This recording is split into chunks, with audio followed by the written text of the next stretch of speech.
You're watching Fox Sports in HD. Presented by DirecTV.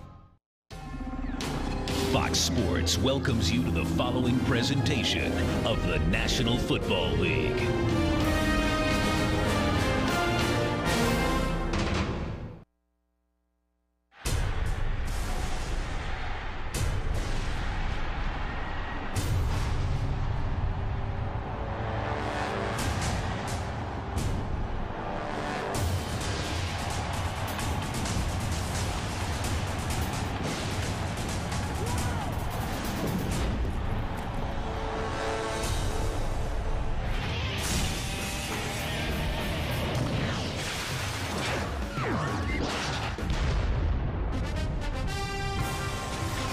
It has been a good one over the years, this rivalry between these two organizations.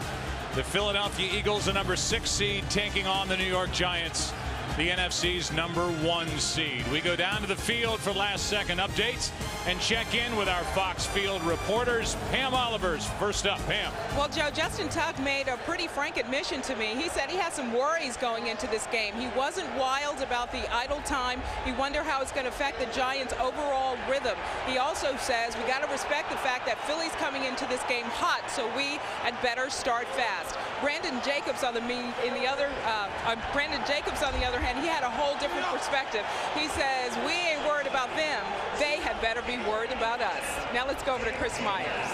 Well, Pam, Donovan McNabb doing all he can to keep his hands warm. He said for a road game he feels comfortable, and to handle the unpredictable winds, he has experience here throwing the ball low with extra velocity. He didn't talk about how the Giants didn't sack him in 2 games this year, but he did say, if I have to use my legs and run more in this game, I will. You have to pull out all the tricks. And because of the exposure to the sun on the Giants sideline, which is by design, some of the snow on the ice has not melted near the Eagle bench. It's a little slippery over here. I guess, Joe, what I'm saying is despite the temperature reading, it's colder on the Eagle sideline.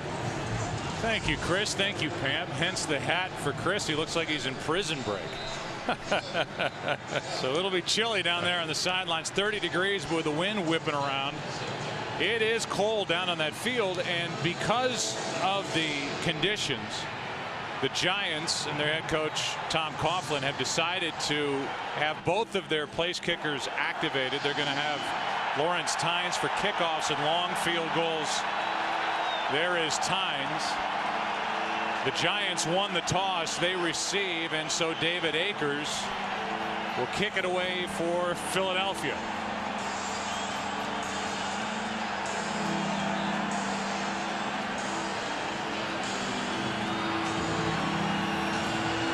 Ahmad Bradshaw, the deep man for the Giants.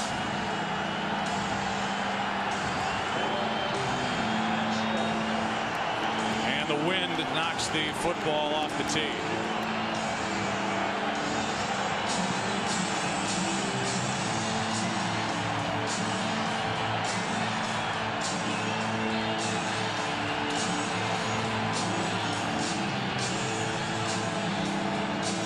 Career high 17 touchbacks this season for David Akers, kicking with the wind.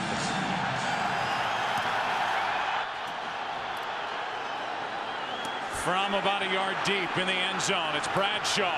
Room to run. What a start. Akers forces him out. No flags.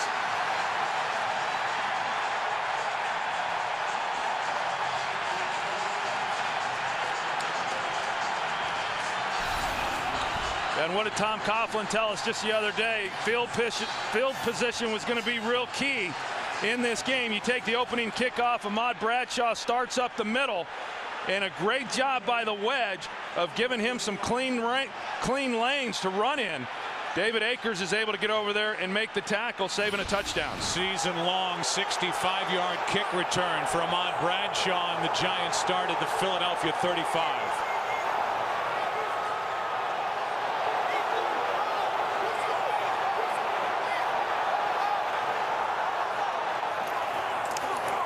And they'll start with a throw to Smith, left alone, and the pass just floated. turned Steve Smith around, and even though he was wide open, he and Eli couldn't connect. Well, look at how open Steve Smith is. Asante Samuel guesses and guesses wrong. Doesn't get any kind of jam on him whatsoever, and you can see right there, going into the wind, the Giants are right now. You've got to really be able to drive it as the quarterback. If that thing starts wobbling on you, coming off your hand, you've got no chance. Working right into the wind down in this end of the field at 2nd and 10. Jacobs picks up 7. Quentin Michael on the tackle, and we look at this Giants offense before a 3rd and 3. And as you look at the backs and receivers, big year for Jacobs, his counterpart Derek Ward, because of the outstanding work by this offensive line. And Chris Snead just found out he was named as an All-Pro. And rightfully so. And you know, we talk about their running game and these backs and the year that Brandon Jacobs has had. A big part of it, yes, the offensive line, but they've stayed healthy. None of the offensive linemen miss any start this year. Out of the shotgun, the pass is underneath the Ward, and he tries to lunge for a first down, and he is way short of it. Crowd doesn't like the spot. Asante Samuel made the play, a gain of only 1, and it's 4th down. A pretty good job there by Asante Samuel coming up and trying to make a play on him. Hard to get a look right there as to where he is out of bounds. You see him trying to stretch. A good effort there by Derek Ward. And based on where they're at right here, you'd say, well, why not go for the field goal? As we discussed, they are right into the teeth of this win. It's 4th down and 2. They run it with Jacobs, and the big back has a first down. A career high 1,089 yards rushing for Brandon Jacobs. Derek Ward with 1,025, and that combo, the 4th running back tandem to each top over 1,000 yards in a single season. Yeah, that's quite a tandem. And normally when you've got 2 backs like that, you've got one guy who's the power runner, you've got another guy who's the real speed guy and home run threat. Each one of these guys, and then also Ahmad Bradshaw, can go the distance from anywhere on the field.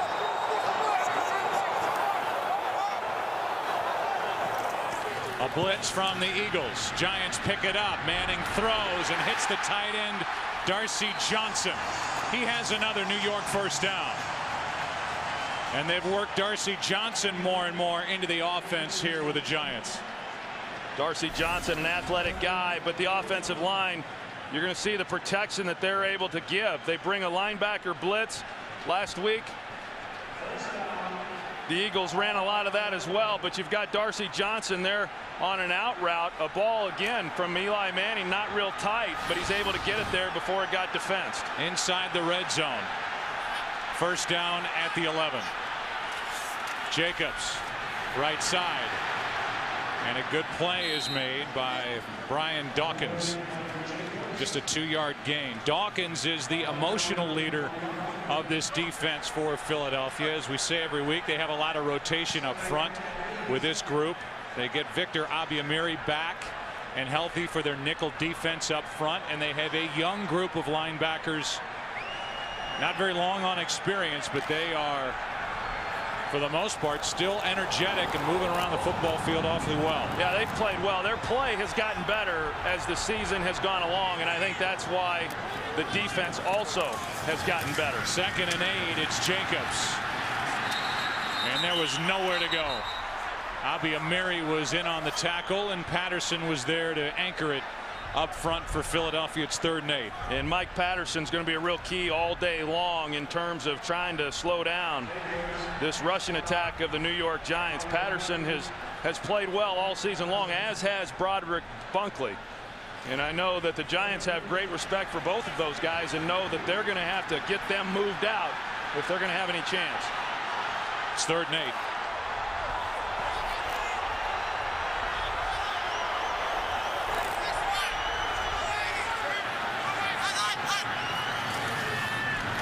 Looking left all the way. That's Ward out of the backfield, and that's Bradley, the middle linebacker, making a solid tackle, a gain of 5. It is 4th down, and it's the field goal unit sent on by Tom Coughlin. And there's a great example of some good play there at linebacker by Stuart Bradley. You know, he's in the middle, and then he's got to run out. They're trying to run a little bit of a natural pick, but he's got to use his speed in order to get out there on Ward so that Ward cannot outflank him, you know, with the ball. And he's able to do that and keep them from picking up the 1st down. Overall, considering where the Eagles or where the Giants got the ball there, a nice job of holding them to a field goal attempt. Giants started the drive at the Philadelphia 35, and it ends on a John Carney 22-yard field goal. What set it up? The 65-yard kickoff return by Ahmad Bradshaw translates to 3-zip Giants. True to form for the Giants, Lawrence Tynes will kick it into the wind. Quentin Demps, the rookie, is waiting deep.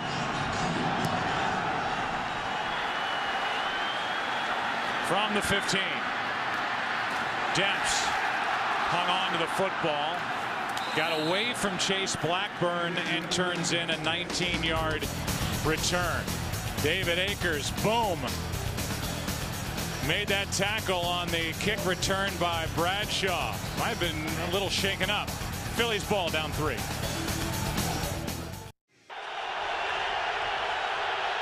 First possession for the Eagles, down by 3.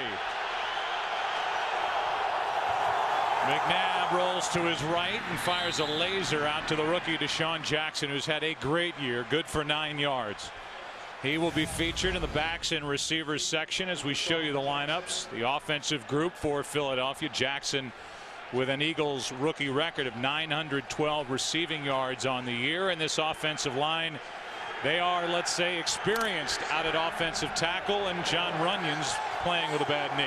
Yes, he is, and it's amazing that he's been able to play through it. He's pretty banged up, as a lot of these players are at this time of the year. They gave Deshaun Jackson 10 instead of 9, and now Westbrook is bottled up back at the 40, a loss of 3. Terrell Thomas, a rookie, made the play. And we look at the defense, the 5th ranked defense across the NFL during the regular season. They are banged up front, Troy, with Justin Tuck playing with a bad right knee, and Fred Robbins a shoulder, and he's had hand issues most of the season. Yeah, it surprised me to hear Pam Oliver report that Justin Tuck would have preferred not to have the bye week. You'd think the one player who benefited from that the most would have been Justin Tuck. 2nd down and 13.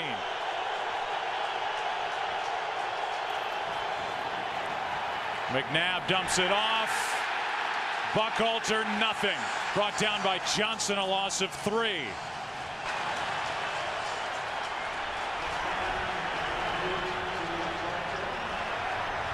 O.C. Umenyiora is back on the sideline with his teammates.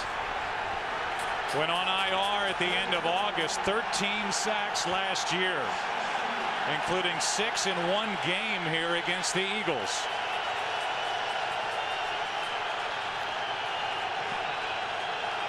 Third down and 16.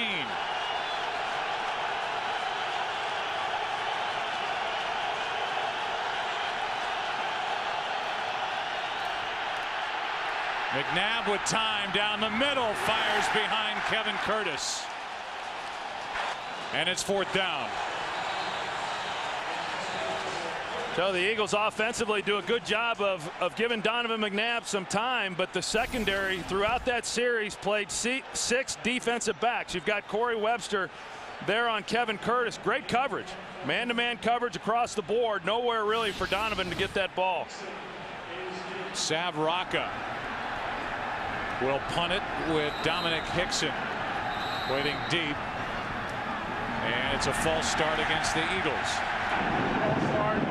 Offense number 38. 5-yard penalty, still 4th. You can hear the effect of the wind on the microphone down there. The umpires having to pretty much stand over the football prior to the center getting to it, just to make sure it doesn't roll. 4th down and 21.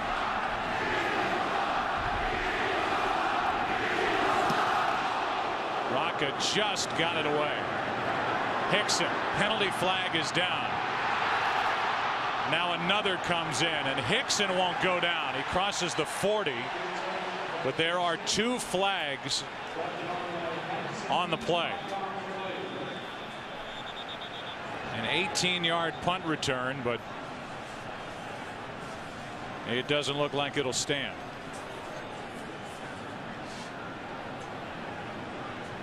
That was the first one thrown near the sideline, and the other one in the middle of the field as this officiating crew gets together and talks about it. Mike Carey, who was the referee for Super Bowl 42.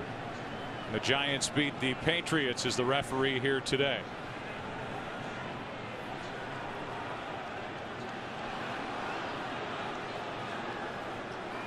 So both fouls are against New York. Yeah, it's got to be pretty upsetting to Tom Coughlin because they were going to have pretty good field position had they not have had the penalties. And also knowing that they failed to capitalize on their first possession and had to settle for the 3 points. 2 fouls during the kick, both by the receiving team. Illegal block on the back. Number 57 is declined. And unnecessary roughness. Number 21 hitting a receiver out of bounds. Half the distance to the goal. First down. So they get the one on Kenny Phillips. They decline the one on Chase Blackburn. And here's the one on Phillips. That shove drew a flag. I'm going to give you every inch of me on this field. Give me the same in return. All that. Stop bubbles, baby. 1, 2, 3. All in. We out in there, baby. It is just that, a grudge match. And those were the words of Brian Dawkins, who fires up this defense weekend after weekend. Basically a 29-yard penalty as the Giants start at their own 13, and this one's picked off by who else? Asante Samuel. Samuel is down inside the 5, very near the 1. He had one return for a touchdown last week. That is his 7th career postseason interception, and he sets up 1st and goal at the 2. You know, good idea by New York. They're going to come out on the bootleg, but they don't fool the Philadelphia Eagles. They hold containment. They don't let Eli out on the edge, and that's just a throw that got away from Eli. You know, he had a chance. He had a chance, but because of pressure, he released it, and it was a high throw. Eli Manning had to make the tackle. Asante Samuel now has 1 interception, at least 1, in 7 of the last 10 postseason games he's participated in. Sets up 1st and goal from the 2. Handoff is to Westbrook, gets nothing. You and I, Troy, were talking during the commercial break. We found it both of us did, found it surprising that even though the Giants won the coin toss, they didn't defer. They took the football. They didn't want to play the wind game. We talked to Tom Coughlin about that on Friday, and he said it's always something I toy with, I don't do. They're playing this first quarter into the wind, and it's bitten them a little bit here so far. Yeah, it's something he said he would consider, but yet he had never deferred. He had always taken the ball when the Giants had won the coin toss. I think you just go back to what you're comfortable with, and he's comfortable taking the ball. Penalty flag on the play as McNabb, with the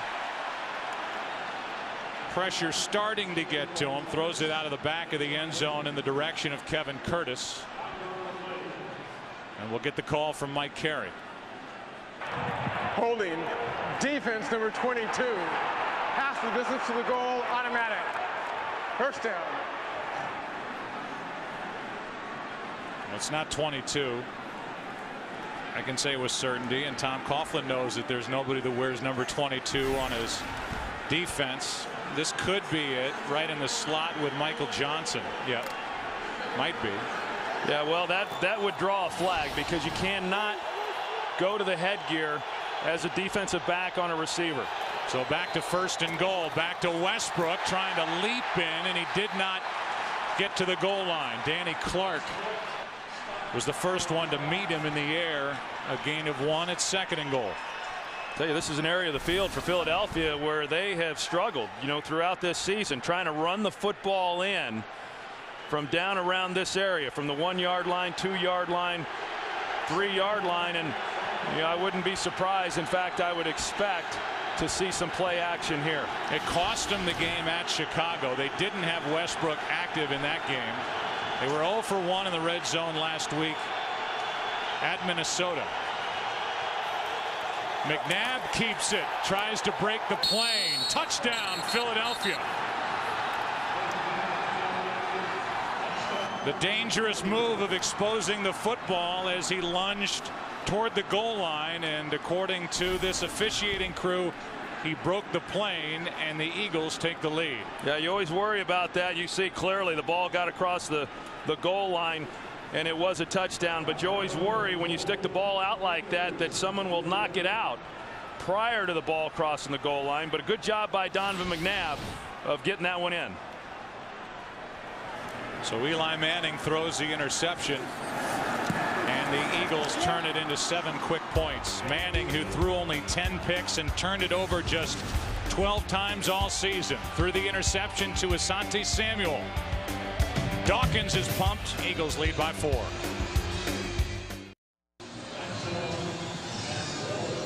Asante Samuel with his 7th career postseason interception. Rodney Harrison is now tied with his 7 for the most among active players. And Asante, and the money that they gave him, a 6-year deal with $20 million guaranteed to come to the NFC, come to the Eagles from the New England Patriots, where he's played in 3 Super Bowls, won 2 rings. That has paid off this postseason. And his interception turns into 7 points and a lead for the Eagles as Akers kicks it away. And Ahmad Bradshaw from deep within his own end zone takes it out. Gets to the 20, and that's about it. So if we came on the air talking about this Philadelphia defense, and for Philadelphia wanting to do more of what they've done the last 2 weeks, that's exactly what happened as they get the turnover and turn it into 7 quick points. Yeah, I mean, that yeah, up to this point, clearly the difference. And all you got to think back to is yesterday's ball games and how significant turnovers are. And so when you look at playoff type games, who makes the fewest mistakes, and at the end, yeah, the turnovers, who wins those battles. But as I often say, turnovers occur in the context of trying to win a football game, and that's what Eli and the rest of these guys are trying to do. So starting at their own 20 now, 3rd possession for the Giants, and met in the backfield is Derek Ward. Quentin Michael, first one there, no gain. Well, there's no doubt in talking with Jim Johnson, who is actually upstairs today because of a back that has given him some problems. This is the first time that he's been in the coach's booth, at least while he's been the defensive coordinator for the Philadelphia Eagles, and he might like that vantage point. You're able to get up there and see things much clearer than what you're able to when you're on the sidelines. The drawback is then you don't have the interaction with your players. 67-year-old defensive coordinator, very unassuming, a big force in this league, former quarterback collegiately at the University of Missouri, as Ward carries it for 2. And it'll be 3rd down and long coming up for the Giants, and now Samuel and Ward get up yelling at each other, and Stuart Bradley sticks his nose in there. Well, I don't know what happened at the bottom of that pile, but Derek Ward, he came up and he was shoving before he even got up to his feet at the end of this play. So you can see Brian Dawkins come in with his headgear, and he's known for doing that. I would take exception to that as well. I'm actually surprised that maybe didn't draw a penalty. Derek Ward clearly on the ground before Brian Dawkins came in. All-time leading 200th career game for Brian Dawkins in an Eagles uniform. 3rd down. Manning throws, beautiful throw, and coming out of his break is Smith. Good for a Giants 1st down and 12 yards for Steve Smith. Trent Cole, the last time these two teams played, had a monster game. He was very disruptive in both the running game as well as putting pressure on Eli Manning. You see what they're doing there. They're giving extra work to his side in order to keep him off of Eli and give him a chance to throw the ball within a clean pocket. And Steve Smith, this is where he's good. 3rd downs, working the inside stuff. Runs a good route, gets some separation. Easy 3rd down completion. Handoff is to Ward, and Ward got to the line of scrimmage and bounced backward. Gokong was in there. Michael was the first one there for the Eagles, and it's getting awfully chippy. here early in this game with 3.5 minutes left in the first quarter. Well, we saw Quentin Michael come up and take out Madison Hedgecock there, which is what disrupted the play for Derek Ward. And you know, there's a lot of bodies there flying around, and you got Deal, Keem Jordan knocking him over the pile. I tell you what, you better keep your head on a swivel at the end of these plays. 2nd and 10 for the Giants.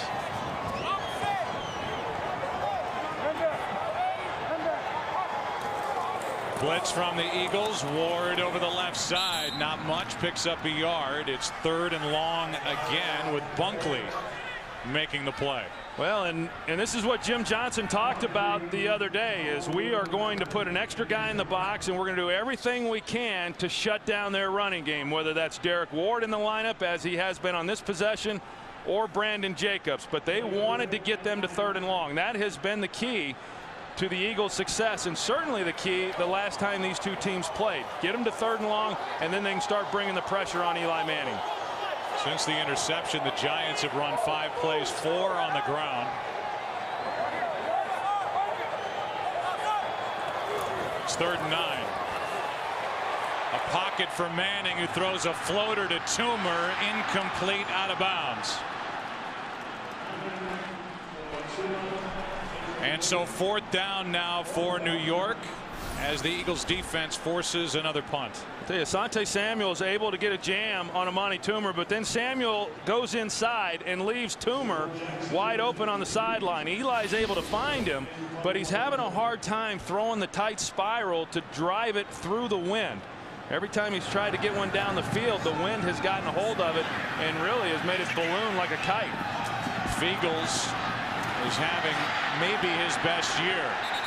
Deshaun Jackson with nothing on the return, and Jeff Fiegels, a penalty flag comes in at the end. Jeff Fiegels, who is headed to his 2nd Pro Bowl and who has his highest gross punting average of his career, just hit a 45-yarder with nothing on the return. During the return, illegal block in the back. Receiving team number 37. Half the distance to the goal.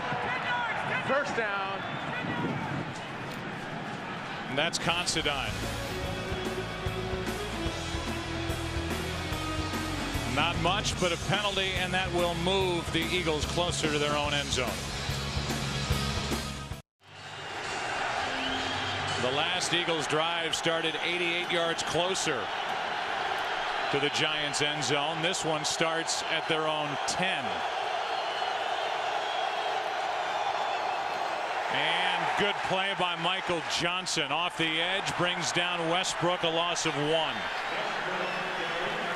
Westbrook here on the 7th of December, a career high 33 carries, 133 yards. Total yardage was over 200 for the game. A game that the Eagles in the end really needed to win. They got the victory 20-14 here in that first weekend of December. 2nd and 11.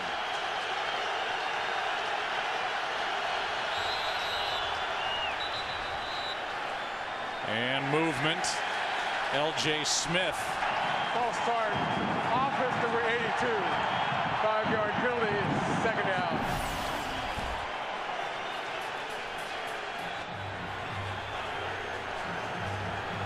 And a flinch. Moves it back inside the 5. So we're seeing right now New York mix up their defensive personnel packages quite a bit. 1st down, they were in their base package, 4 defensive backs. Even against standard personnel on 2nd down, they went with 5 defensive backs. So they're giving some different looks to this Eagles offense. Westbrook at the top of your screen. Instead, they hand it off to Buckhalter, Troy, something we saw a couple of times last week at the Vikings. They spread Westbrook out. All eyes go to Westbrook, and then they hand to Buckhalter. This time they do. Tuck on the tackle, a gain of 5. Yeah, and I think Buckhalter needs to be more involved. I mean, you're always wanting to get the ball to Brian Westbrook. There's no doubt about that. But Correll Buckhalter, when he has been given his opportunities, he has played exceptionally well. Think back to last week, 2 carries, but one of those 27-yard run. 3rd down and 10.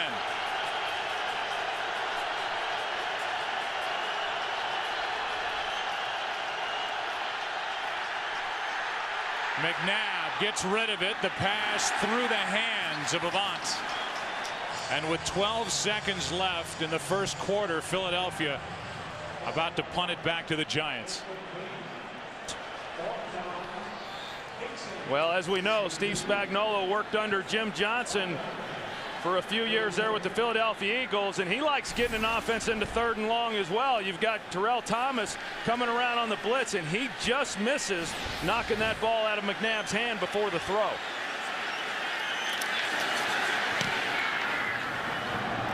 Rocca hits a line drive. Hickson on the return. Wow, what a hit by Considine. And a penalty flag, actually 2, fly in at the end of that play. Sean Considine is on the top of the special teams chart that the Eagles have in their locker room for the work he does on special teams, the dethroned starter at strong safety. And he has had an impact on special teams. During the return, illegal block in the back. Receiving team number 25, 10-yard penalty, first down. So with 3 seconds left, the penalty on R.W. McQuarters.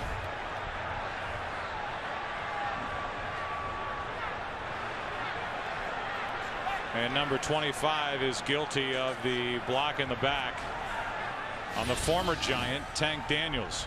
Well, you can see the frustration on Tom Coughlin's face. That's twice now that they've had an opportunity. Now the field position here is still pretty good, but not nearly as good as what it was going to be. And you know, field position is so vital to being able to move the football and come away with any kind of points when you're going up against a defense that has been as red hot as what the Eagles has been. Eli Manning cannot wait to snap this ball, have 3 seconds elapsed from the clock, and switch sides of the field. Working into the wind, it's Jacobs. Good run on first down. Picks up 11.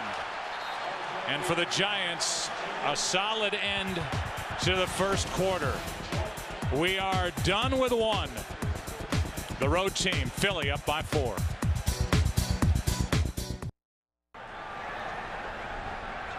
The Eagles have just 10 yards of offense, but they have the lead as we start the second quarter. First down, Giants at their own 47.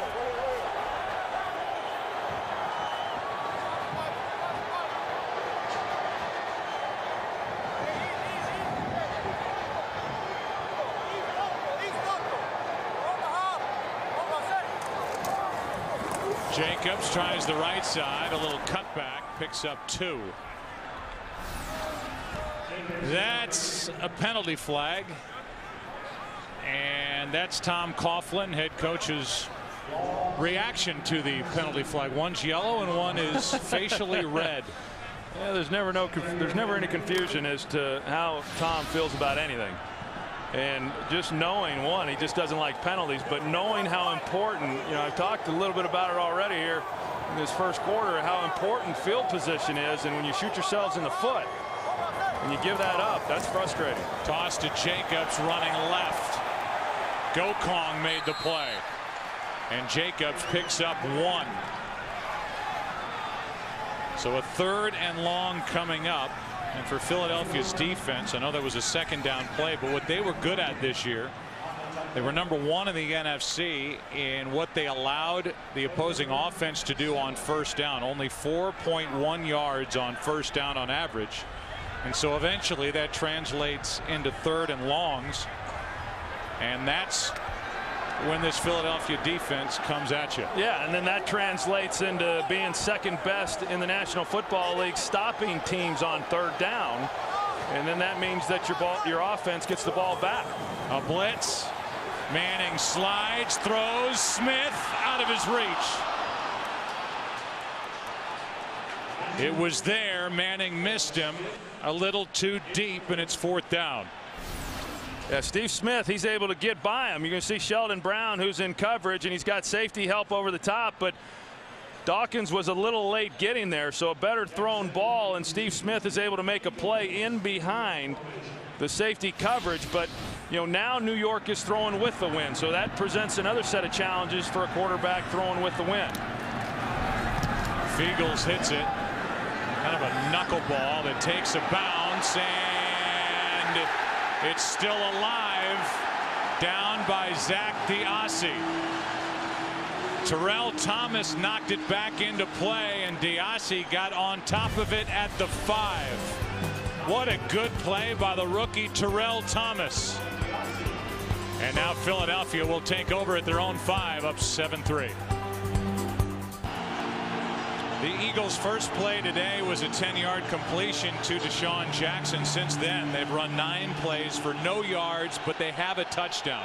10 total yards for the Eagles offense. Starting at their own 5. And a blitz from the Giants. Handoff is to Westbrook. Picks up 1.5 yards. The ball comes out, but they've blown it dead. The play is dead at the 6, and the ball belongs to Philadelphia. Yeah, it looked from here that he was down, and a good call there by the official. Take a better look at it here and see if his knee's on the ground before the ball comes out. Yeah. His arm was. His arm was. The ground caused it.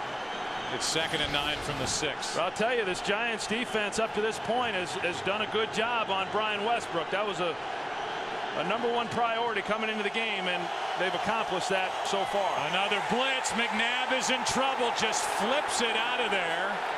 And they throw the flag. If it happened in the end zone, that's a safety. Yeah, and it did, and that's a good call. Donovan McNabb clearly within the pocket. Grounding. Offense number 5. No receiver in the area. Safety.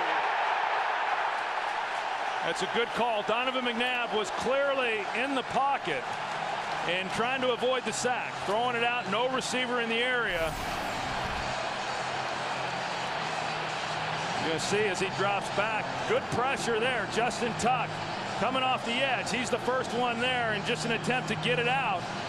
He had nowhere to go, nowhere to escape. The guys filled their lanes inside.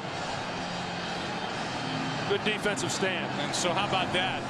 The New York Giants in 2 games, even though they had 42 sacks on the year, 6th best total in the NFL, did not have 1 against Philadelphia. Had 15 against the Eagles last year. And here in the divisional playoff game, it's Justin Tuck getting McNabb and forcing the 2-point safety. Yeah, and Justin Tuck, as we talked about, he has been banged up. He's only had a half a sack over the last 4 games. In fact, this entire defensive unit has not been nearly as productive getting after the quarterback as we had seen earlier in the year. I think it's a group that had just gotten worn down. So although Justin Tuck wishes maybe they had played last week and just kept on going, I think the bye week really served them well and has gotten them healthy. And we witnessed that on that last play. So 12.5 left in the first half. The Eagles lead is 2. Now Rocca with a free kick and waiting deep. Bradshaw and Hickson going to punt this into the wind. So the Giants at the very least should end up with good field position. Good punt from about the 20. Bradshaw dragged down from behind by Tracy White. A 12-yard return. Justin Tuck, big number 91, adds 2 to the scoreboard for the Giants. 7-5 Philadelphia.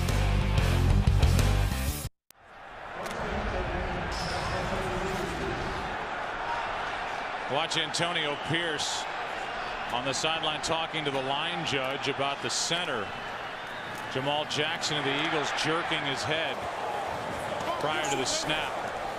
Derek Ward picks up 4. Going back over the tape, watch number 67, Jamal Jackson.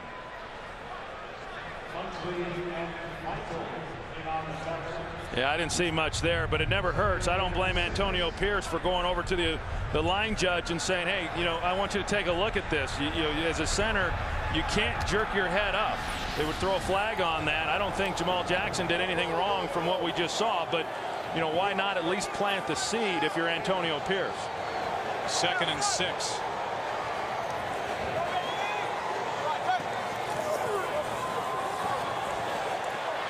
Manning throws and hits his tight end Kevin Boss.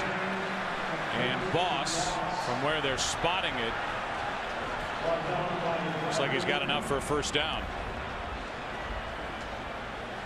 He does. Well, and Kevin Boss has come along. You know, think back to last year and the job that he did in the playoffs last season, and didn't have a lot of catches, but boy, the ones he made were sure big catches. Thinking about the Dallas game before the half, certainly in the New England game in the Super Bowl, but he's had a nice sophomore year.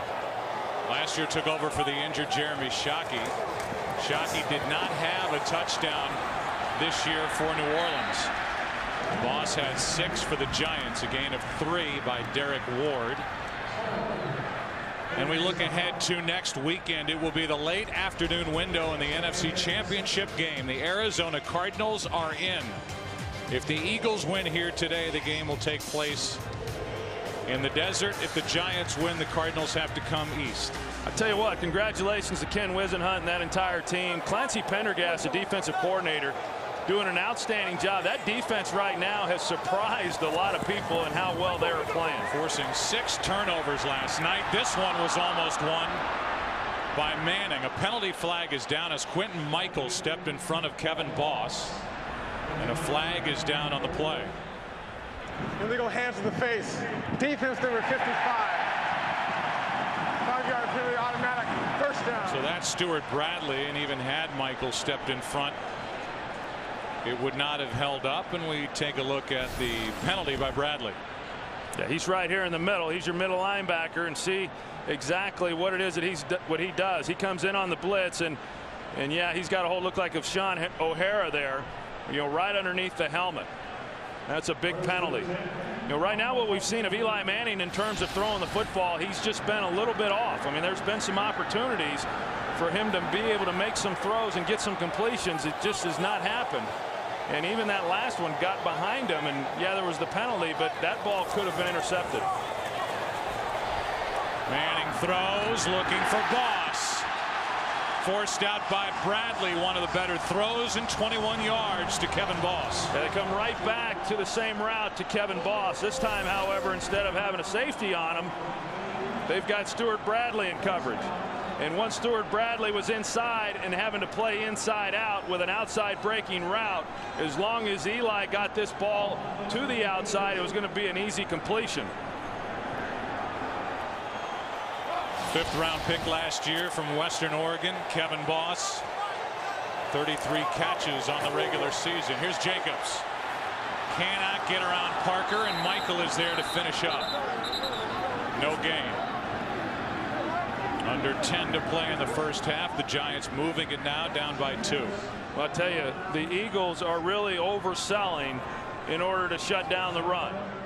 And as Jim Johnson told us coming into this game, the real key is stopping Brandon Jacobs and Derek Ward. And if we can do that, we want to put the game in the hands of Eli Manning. And for the most part, they have done a good job shutting down a run. And that's why I think that for the Giants, at least here early in this game, some of the bigger plays that they're going to get are going to have to come through the air. And Manning has to take a timeout with a play clock about to expire.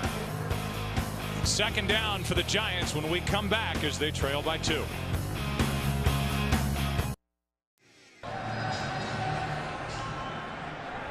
Giants had to use a timeout. 2nd down and 10 with 9:07 left. Inside field goal range as they trail by 2.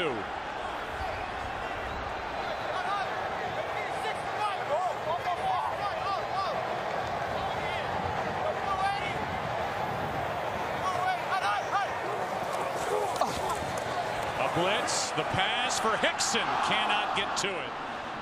A lot of wobbly passes from Eli Manning so far in this first half. Seems to be working with the wind, and it's now 3rd and 10. They're going to bring the blitz off the edge here with Brian Dawkins, and the Giants pick it up, and they're able to give Eli a pretty good pocket. You know, the Giants feel like they've got a good understanding of where those blitzes are coming from, and that's why they've been pretty successful in blocking it up. But that's another opportunity missed. Dominic Hickson was able to get in behind Sheldon Brown. They're just not able to connect.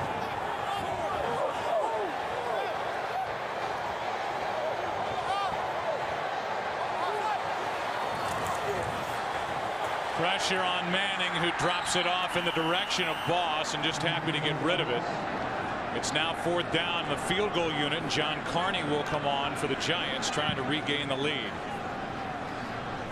Eli Manning last postseason had a quarterback rating of 123.2. Completed passes at a rate of 61%, 6 touchdown passes, only 1 interception, which happened in the Super Bowl. He's thrown a pick in this game, and so far has been a little erratic in the first half, trying to get the ball to his receivers. 46-yard try for the lead. Carney pushed it. He missed his last field goal try in the regular season at the Vikings, and he pushes this one wide to the right. And so the Eagles still lead by 2. 7-5 Philadelphia.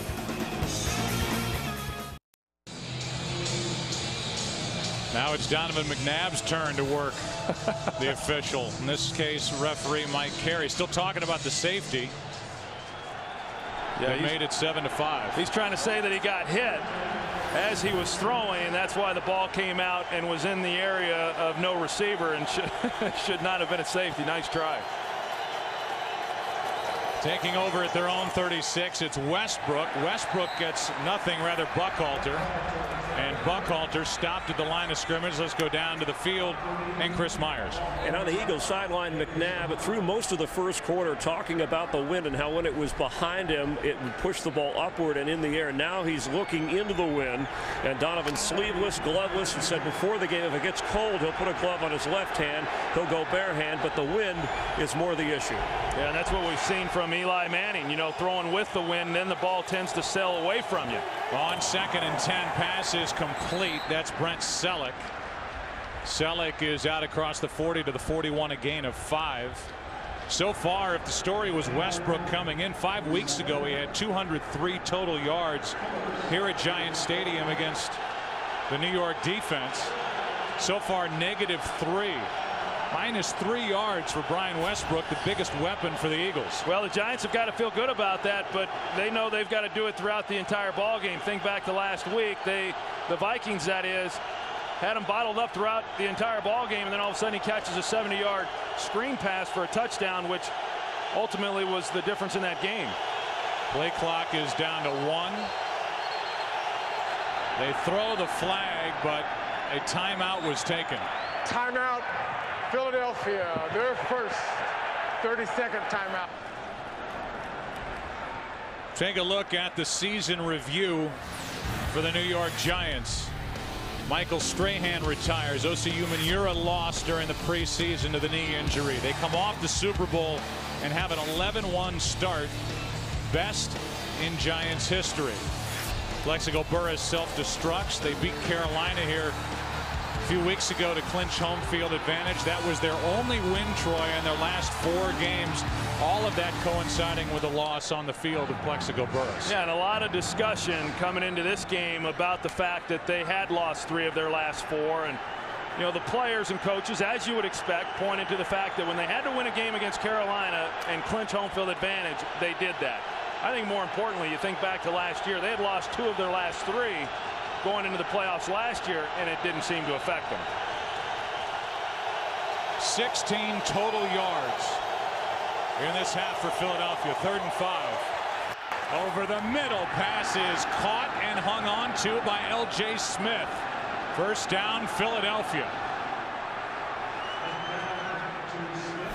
Well, that's Philadelphia's first conversion now on 3rd down, and they're able to get to Donovan McNabb. It's just a little bit late. And 2 guys there on L.J. Smith. Donovan making a good throw and fitting that one in there. You see there Matthias Kiwanuka coming down low on Donovan McNabb. Giants in this game offensively 1 for 6 on 3rd down. Philly now 1 for 3. Toss to Westbrook, running right. A 2-yard gain by Brian Westbrook. Justin Tuck out there defensively for New York. And Donovan is having trouble with his helmet. Had to change it during the timeout. Now he's back to a different one. Yeah, a lot of times when you change helmets like that, it's primarily because you're not getting the call from the sidelines as clearly as what you'd like. Maybe the communication device is breaking up on him, and he's not hearing as well as what he'd like to, so he goes with the backup helmet. 2nd down and 8. Now his chin strap's unbuckled. Still unbuckled as he hands to Westbrook, his biggest run. And Westbrook picks up 7. Blackburn on the tackle. And Westbrook, it appears, is inches short of a 1st down. McNabb kind of piecemealing this thing together. The chin strap comes loose, then he runs back over to the sidelines, gets the chin strap off the old helmet, trying to get him as comfortable as he can out here. So now he's got a new chin strap, and he's got a 3rd and 1 facing him.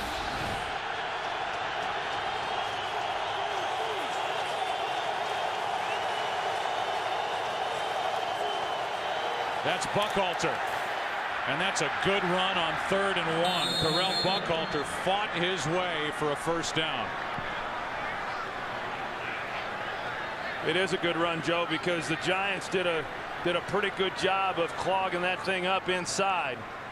Not a lot of places there for Buckhalter to take it, but knowing that he just needed a yard, was able to put his head down and pick it up. That's one that won't be talked about much at the end of this ball game, but certainly kept this drive alive. So 1st down, Philadelphia, up by 2. McNabb stumbling, somehow got it back into the arms of Westbrook, who picks up a 1.5 yards. And McNabb's having all kinds of trouble. Either equipment or that time with his footing coming out from under center. Sometimes you get stepped on. It looked like that's what happened. You know, a lot of times these centers, when they hike the ball, they take a false step back. And as a quarterback, if you're not getting your feet out of there fast enough, then you get stepped on, and that's why you come out stumbling. And you're right, he was fortunate to be able to make the handoff. And you take a look at this right here, this play selection. It's been a long time since Eagle fans have seen that kind of ratio. It had been 4 straight running plays, and now this one is through the hands of Deshaun Jackson, with Antonio Pierce right there with him. So now 3rd down and 9. The Eagles have converted on their last 2 3rd down tries.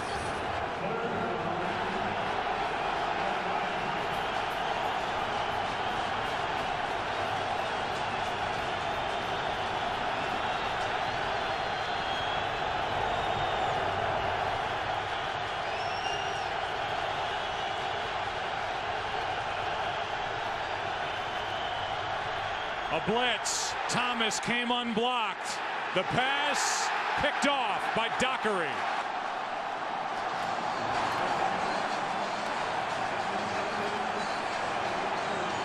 The rookie Terrell Thomas has had a very good 1st half, and he forced that pass as he came on the blitz.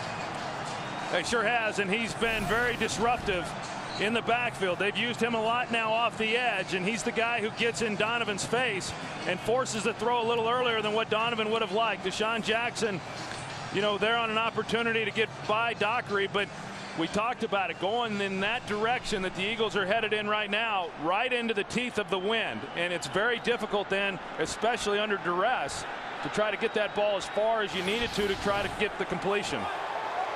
So now each side has turned it over. Each quarterback has thrown a pick. Each side has 2 timeouts left in this 1st half. Jacobs brought down by Sheldon Brown at the 44.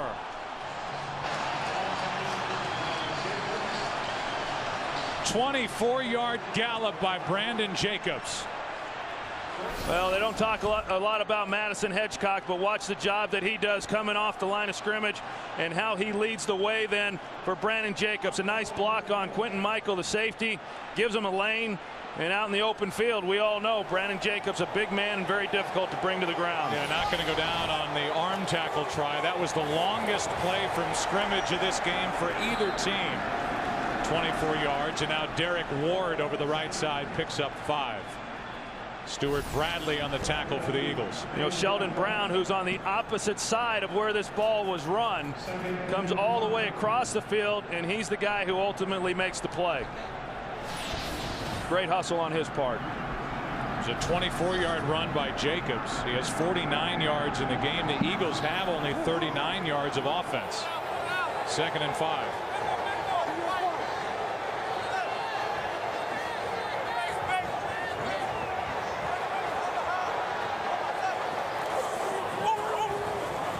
Plenty of time. Manning steps up and hits Boss down to the 26.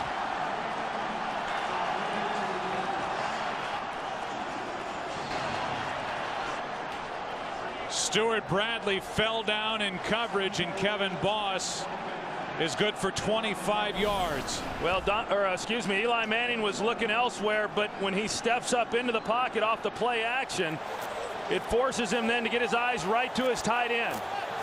And Kevin Boss runs a good route. Bradley goes down. Good execution. Here's Jacobs left side, a cutback, and throws his helmet into the chest of Bradley.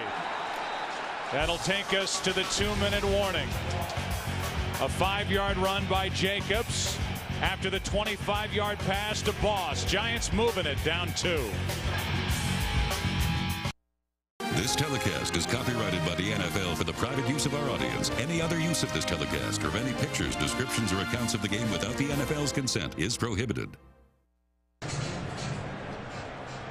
During the break, the officials got together, met as they're doing right now, and they took that 5-yard carry by Brandon Jacobs off the clock because they said the clock hit 2 minutes prior to the snap. I would say it's almost simultaneous and maybe just a hair before 2 minutes were left. And instead of 2nd and 5, I mean, it happens almost bang bang. Tom Coughlin, you could see him say that you can't do that now. They're taking the yardage away. They're putting 2 minutes exactly on the clock. And instead of 2nd and 5 at the 21, it's 1st and 10 at the 26. Maybe not a big deal, but you know that Coughlin would love to have that 5-yard run and a nice manageable 2nd and 5 coming up. Well, the problem as I see with that is that it was not stopped, you know, within regulation. It wasn't until Andy Reid went over and had the conversation with him. Either way would have been okay if they had ruled it had hit the 2-minute warning or not. I can't believe they went back and changed it, though. Here's a quick throw to Dominic Hickson, and he is wrapped up by Sheldon Brown, but a penalty flag is down. And it's an offside against Philly, so in the end, they're going to end up with 1st and 5. Offside, defense, number 75.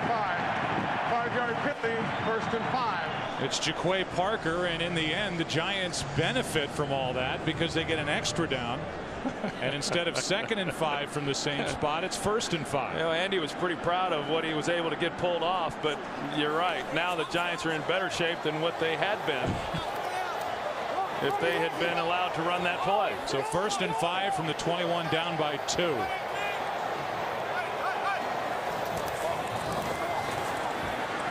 Kind of a short arm throw by Eli Manning in the direction of Amani Toomer.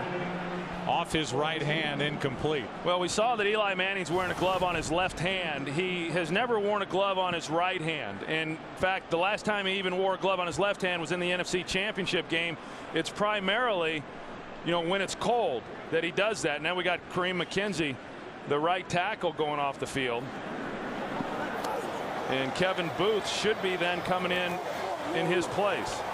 Big number 77 is out at right tackle for Kareem McKenzie, who has been bothered by a bad back, but he limped off. Looked like something with one of his legs. 2nd and 5 over the middle, up for grabs and incomplete. And Eli Manning now has completed passes at less than 50% here in this first half. That last one intended for Kevin Boss. And really fortunate here. You get down here in this area, there's a lot of bodies in a small space, and a ball that gets tipped up like that, you know, more times than not is intercepted. And you got Booth, who comes in right off the bench, and he's got a pass protect. Does a good job of mugging the guy. You know, I think they, you know, you say, well, he did a good job keeping him off the quarterback, but you know, they maybe could have called him for holding on that. And now with a minute 45 left in the half, the Giants will spend their second timeout. Well, we're all excited about tonight because Jack is back. Tonight, the new season of 24 finally here with a 2-night, 4-hour premiere. Television's greatest thrill ride returns for a day that will stop the world. Kiefer Sutherland stars in 24. The new day begins tonight at 8 Eastern, 7 Central, right here on Fox.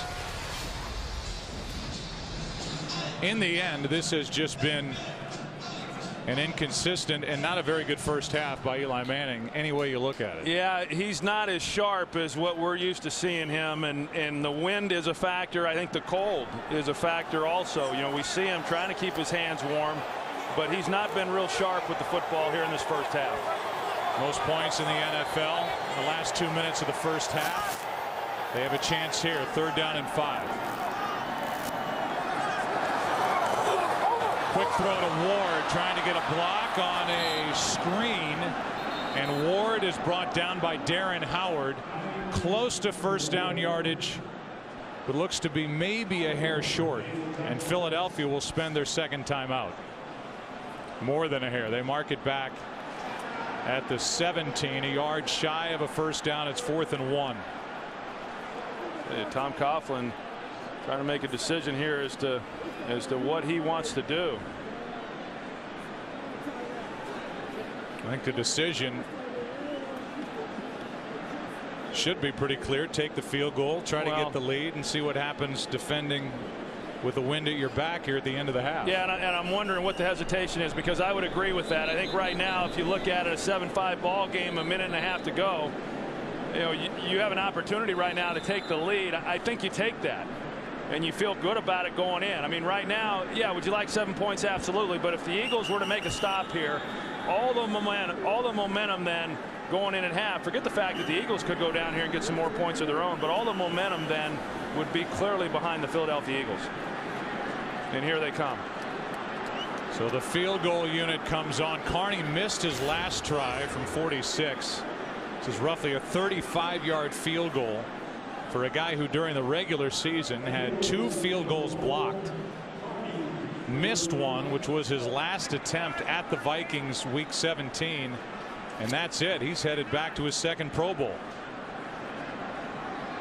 20th year in the league, and a 35-yard try. Good snap, good hold, the kick, perfect. And the Giants lead by 1 with a minute 33 left in the half. This is the 3rd meeting this season between these two. Week 10, Giants at Eagles. Trailing 36-31, less than 2 minutes remaining. Chase Blackburn makes the play and stops Brian Westbrook to sew up the win for New York on the road. And then Philadelphia just took it to the Giants defense, and in particular Brian Westbrook, 203 total yards in what was a 6-point win here on the 7th of December. And so far this season, the road team has won when the Giants and Eagles have gotten together. Yeah, but I'll tell you, the last time they played here in New York, the second game, you talked about it, a 6-point difference. That game was not as close as what the final score would indicate. You know, the Eagles got after them in every way. Yes, Brian Westbrook got after him, and then defensively also. You know, one of the scores that the Giants were able to get was on a blocked David Akers field goal right before the half. But the Eagles certainly come into this ball game with great confidence. One, because they've played very well, but then also because of the success they had in that game here.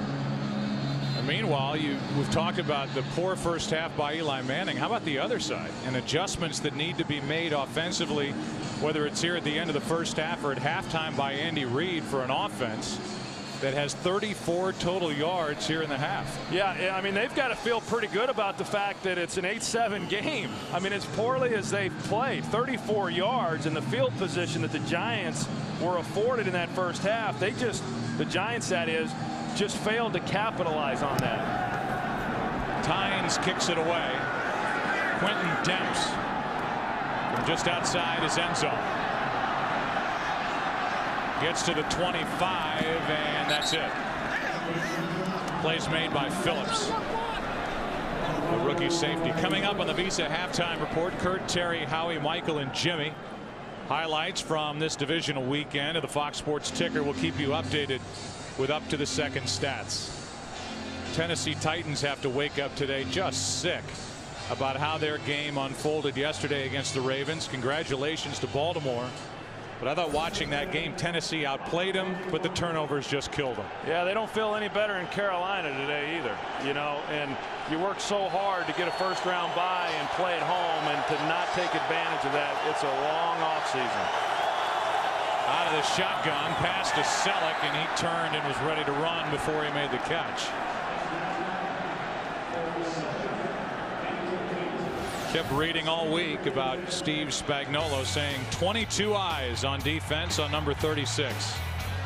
And so far, they have shut down one of the most important weapons any offense has in the NFL, Brian Westbrook. I tell you, you won't find too many offensive players in this league that are afforded more respect by opposing defensive coaches than Brian Westbrook. Westbrook does not have a catch in this game. Deshaun Jackson has one here.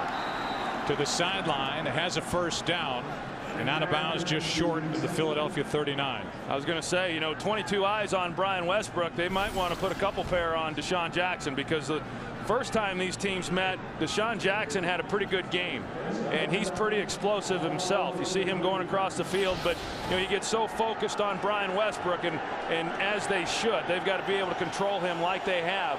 But Deshaun Jackson is one of those big-time players and a big play threat for this team. McNabb throws behind Avant. Catch is made. Tackle is made by Thomas. A gain of 5. The Eagles have done their best to chip away at a frozen sideline where David Akers and Sav Rocca are getting loose.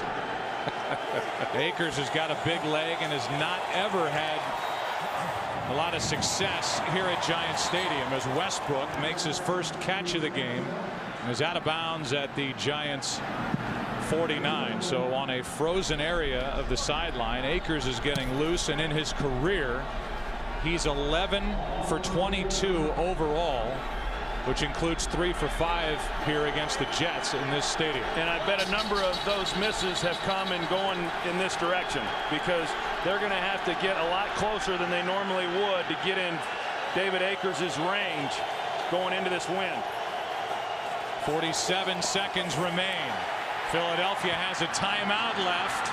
This one is Avant making the catch inside the 35 to the 34. 15 yards, and the Eagles use their final timeout. Well, the Giants, they bring pressure inside, and you can see how much room they're giving Jason Avant.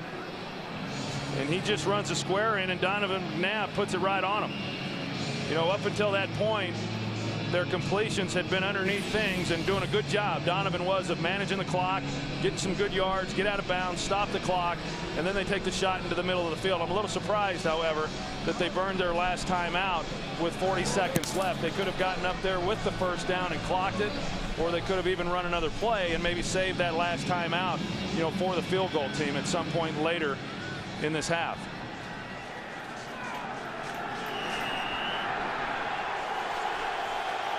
First down at the Giant 34.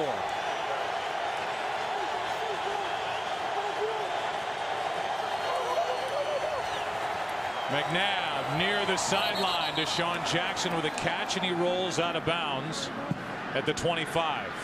A 9-yard completion with 36 seconds left. Yeah, and so for an Eagles offense that really hasn't done anything the entire first half, you know, now they're moving it pretty methodically, and the reason for that is that from a defensive perspective in this situation, all you're thinking about is, I can't give up the big play. I don't want to give up a touchdown. And so all of a sudden, all those underneath throws become a lot easier to complete. 2nd and 1. McNabb throws it away. You saw the numbers now, 5 for 7, 50 yards on this drive. After Donovan started this game, 4 for 9, 18 yards and an interception. And while the Giants were the best in the league in the category of points scored in the last 2 minutes of the first half this season, the Eagles were right behind them at number 2. And I think that's a significant statistic. as well for both teams. And what it means is that more times than not, each of these teams has gone in feeling pretty good about what they had done there in the first half. It's 3rd down and 1. Handoff is to Westbrook. He gets the first down, but the Eagles are without a timeout. The offense near the line after that quick play, and McNabb stops the clock with 18 seconds left. Let's go down to the field and Chris Myers. Well, Joe, you were talking about Akers before. He was a little upset because he said he needed at least 5 yards of warm-up room on the side, and they brought a heater over prior to the game in the kicking net, but every time they would melt it, it seemed like it would freeze up again. He did say 40 yards. He felt comfortable enough from this end, considering the wind is in his face. Right now, they are at a 40-yard field goal try. So they're right there on that number, 2nd and 10. McNabb steps up. Penalty flag is down as McNabb is shoved out of bounds by Antonio Pierce. 10 seconds left in the half. A flag is down.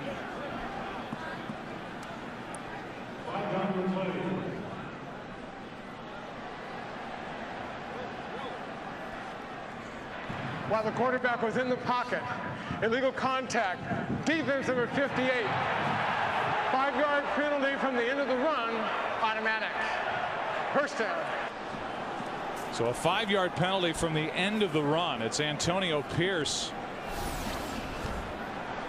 who is guilty of the violation. There he is. And that penalty will move the football down inside the 10. Yeah, Donovan at the end of that run, he really let up. It looked to me like he could have gotten a lot more out of that. I know Donovan is not the runner today that he was, say, 5 years ago, but yet he's still dangerous, and you still got to be careful, and you've got to concern yourself playing man coverage and not accounting for him in the pocket. It's 1st and goal from the 7. The Eagles have to be careful here and take a shot into the end zone, which they do. Incomplete. Deshaun Jackson. Now 4 seconds left, and the Eagles can't play with this anymore as Jackson gets up limping, and Akers is onto the field to try and get the lead back for the Eagles. Yeah, it looked like Corey Webster got away with a little bit. You see Deshaun Jackson trying to come out of that break, and a couple grabs there by Corey Webster, who is really finally playing to the level that they had hoped that he would when they drafted him out of LSU a couple of years ago in the 2nd round. This for a 2-point lead at the half. A 25-yard try from David Akers, who is now 5 for 5 this postseason for Philadelphia. 10-8 is the score as the Eagles took it down the field and answered the field goal by the Giants. It's a 2-point lead. The Eagles, the number 6 seed. The Giants, the number 1 seed. Bitter rivals from the NFC East. And a 2-point lead for the Eagles at the half.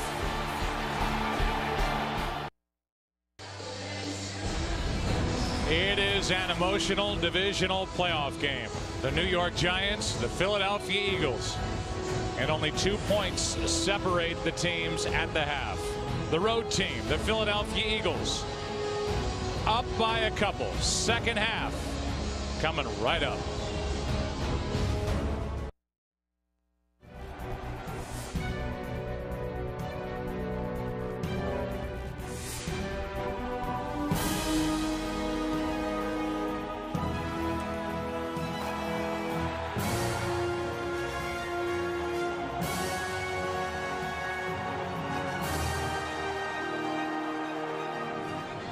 Well, the Philadelphia Eagles will get the ball to start this 2nd half.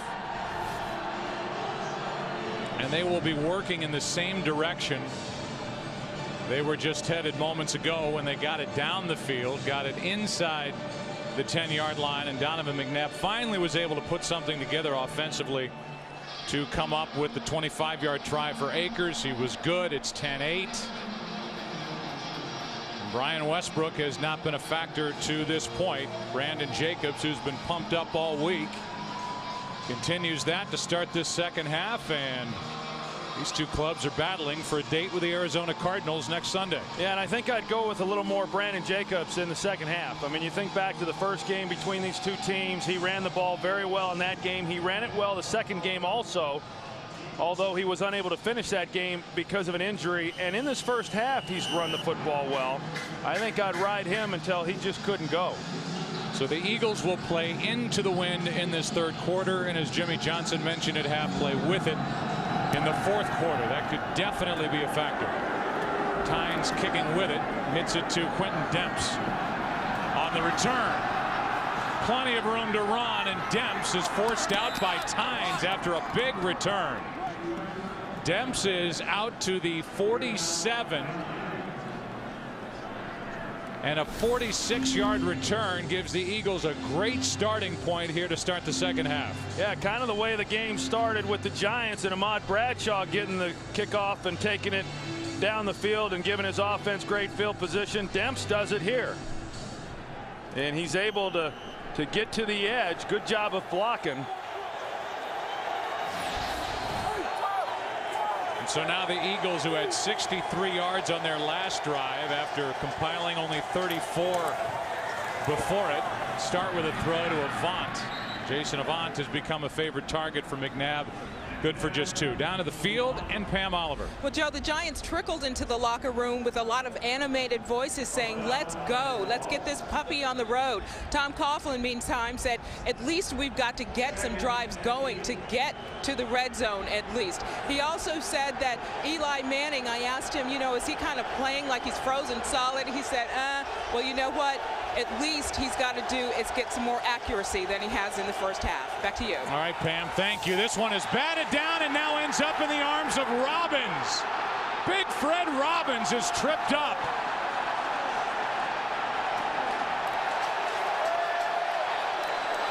And only the arms of Kevin Curtis may have saved a touchdown on the return by Fred Robbins. Yeah, well, the Giants needed a play, and they're able to get the deflection there by Chase Blackburn, and Fred Robbins. I mean, that's a pretty good move there by a big guy. And someone who's been banged up here over the last month of the season, he's moving pretty good. Kevin Curtis is just able to get enough of him there at his feet to get him to the ground. But Fred Robbins, I'll tell you, he's obviously a big guy. He's a big part of this defense inside. But he's one of the more athletic big men I've seen. Plus, he was just running with the wind. Maybe that was it. Here's Jacobs. Brandon Jacobs. Here come the Giants. 10 yards and a first down for New York. You talked about Brandon Jacobs and how all week long he's been trying to pump up this team. He's excited about playing in the playoffs and what they're capable of doing. And right now they're kind of feeding off this crowd, and I think it's important. What they failed to do there in the first half was they failed to finish drives. And after that turnover, nice run there on first down by Jacobs. It's important for the Giants to finish a drive. Something they have not been able to do yet. Jacobs cuts back, hits by many, including Gokong, the last one to throw a shoulder. Abi Amiri was in there at the beginning of it. A 5-yard run by Jacobs. But I was talking about, you know, going with Brandon Jacobs, and right now he's leaving the game, and they're coming back in. You know, looks like with maybe Derek Ward, but nope, Derek Ward's on the sidelines as well. But on running down, no, Derek Ward is back in the game, but on running downs, Brandon Jacobs is, to me, is the guy who needs to be in there. There's Derek Ward split out wide. The Eagles are playing defensively without Asante Samuel, who is in getting an IV. Third time inside the red zone. And this pass incomplete as Derek Ward started to run with it before he secured it. They've run that play a couple of times. And it's now 3rd and 5. And you can see the frustration on Eli Manning's face, and that's a hard catch. It's a catch that should have been made. But when you're talking about the receiver, Derek Ward, coming towards the quarterback, and then a ball being thrown at him with some pretty good velocity, that thing's pretty hard right now with the weather the way it is, and coming at him pretty hot. One he certainly should have caught. And now a big third down as to whether or not they're going to keep this drive going or having to settle for yet another field goal. So now Quentin Michael is out on the sideline, looking at his left knee. Samuel is not on the field as well. 3rd and 5. Pass is behind Kevin Boss. Well played defensively by Philadelphia, and Sean Considine, who took Quentin Michael's spot, is the one who broke it up, and now a 35-yard try, and Eli Manning has not had a good game to this point as that ball just went knuckling to Kevin Boss. Yeah, and that's as we've said, that's the problem, and a hard ball there for Boss to try to handle. Good job of defense by Considine, and even though if they make this they get 3 points and they're happy about that, that was a disappointing series for New York. 35-yard try by Carney, who has for the most part been Mr. Automatic all year for the Giants. Fourth lead change of the day. 11-10 New York. Asante Samuel just came back onto the field after getting IV fluids and missing that first defensive series after the interception by Fred Robbins. But now the Eagles offense about to get it back as Lawrence Tynes kicks it away. Another one for Quentin Demps from the goal line. And Demps out to the 25. Somebody lost a shoe out there. Kevin Curtis tackled Fred Robbins, saved a touchdown, and then Dawkins celebrates what was a defensive win for the Eagles moments ago.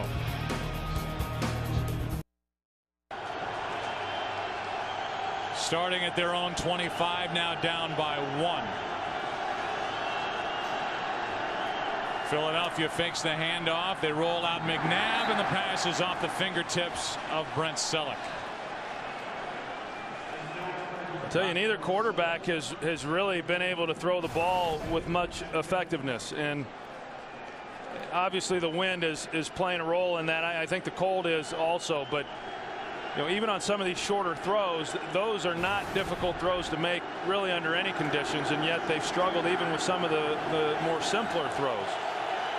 Both quarterbacks are under 50% and under 100 yards throwing the football. Here is a carry for Buckhalter out to the 30, a gain of 5, but a penalty flag comes in.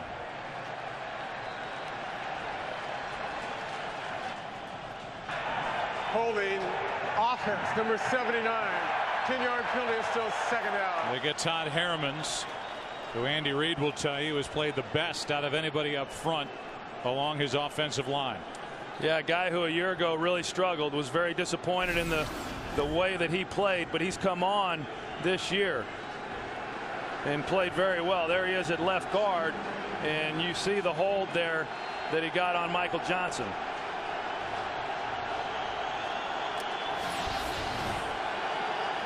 Now Quentin Michael limps off.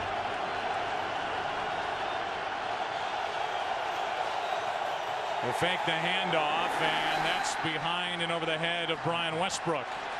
McNabb ends up on his back. 3rd and 20 coming up. Here's Chris Myers. Well, Joe, just a halftime report. Deshaun Jackson, who went off limping, appears to be okay, but they're watching the situation. Asante Samuel will be okay and back in defensively. It's the knee for Quentin Michael. He's iffy. And at the half, Andy Reid said we have to do a better job protecting our quarterback, and then he rubbed his beard and walked away. Yeah, he's got a lot of it to rub.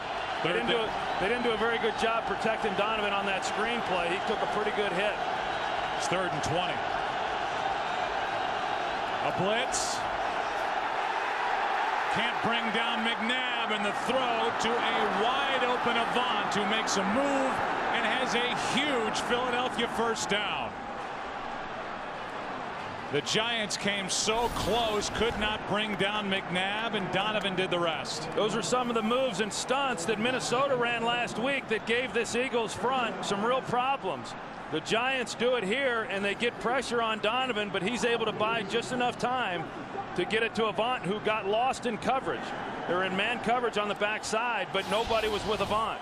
Matthias Kiwanuka just left with his arm hanging, his right arm. That was a 21-yard completion on 3rd and 20. Aired out, sideline. Penalty flag is down, and this pass is dropped by Curtis. wide open, and the pass hit him right in the hands, and Curtis could not hang on. But a flag is down.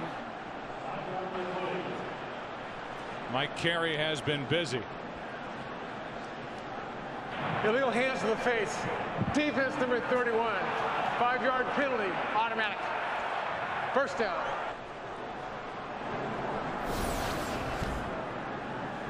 Well, here's Kevin Curtis on the outside. Donovan's able to get the safety. Kenny Phillips to bite on Avant inside, and a perfect throw to Kevin Curtis. And normally he makes that. I mean, the ball just comes up and hits him in the helmet. And then on the other side, there's the penalty on Aaron Ross. I didn't see a whole lot there. Donovan was looking the other way. Typically, those aren't called. On first down, McNabb hits Buckhalter, who gets popped by Antonio Pierce, and then Pierce gets hit by Barry Cofield. But just to go back for a moment to that 3rd and 20, that's what Donovan McNabb has always done. Kept the play alive with his legs, didn't go down, and ends up completing it to Avant. Now as the drive continues, here's Pierce getting hit by Cofield, and he's got to be happy just to be able to get up after that. Yeah, I agree with you on Donovan. I mean, many times when, and we talked a little bit about it even last week, that when they create big plays, it's because of Donovan buying himself some time. Over the middle, McNabb hits. And this time, Kevin Curtis is able to hang on. A 15-yard completion, and the Eagles have it moving now. Yeah, you know, for an Eagles offense that had been struggling throughout that first half, and then when the Giants got that field goal, and right before the end of the first half, you've seen this offense really come alive a little bit, and Donovan's starting to settle in and starting to make some better throws, and they were starting to move it before Fred Robbins got the interception, and now here they come right back trying to answer off the field goal that New York got. Here is Buckhalter, left side. Good play made by Butler. James Butler came up in run support, made the hit, no gain, 2nd and 10. Yeah, and New York defensively has done a good job of shutting down this run. And you know, in years past, Philadelphia, even though they didn't run the ball a lot, they ran it very well the few times they did run it. This year, they've not been good running the football, whether they've run it a lot or run it very few. Steve Spagnuolo doing a nice job here, not letting them get Brian Westbrook going on the ground. 2nd and 10, another blitz. Johnson gets there late. The pass is out of the reach of Avant. Michael Johnson coming on the blitz, could not get to McNabb. And now Justin Tuck is having trouble getting up. We've seen Tuck, Kiwanuka, Michael, Asante Samuel. And Tuck is going to need help. 3rd down and 10 when we come back. Way outside of field goal range are the Eagles, down by 1.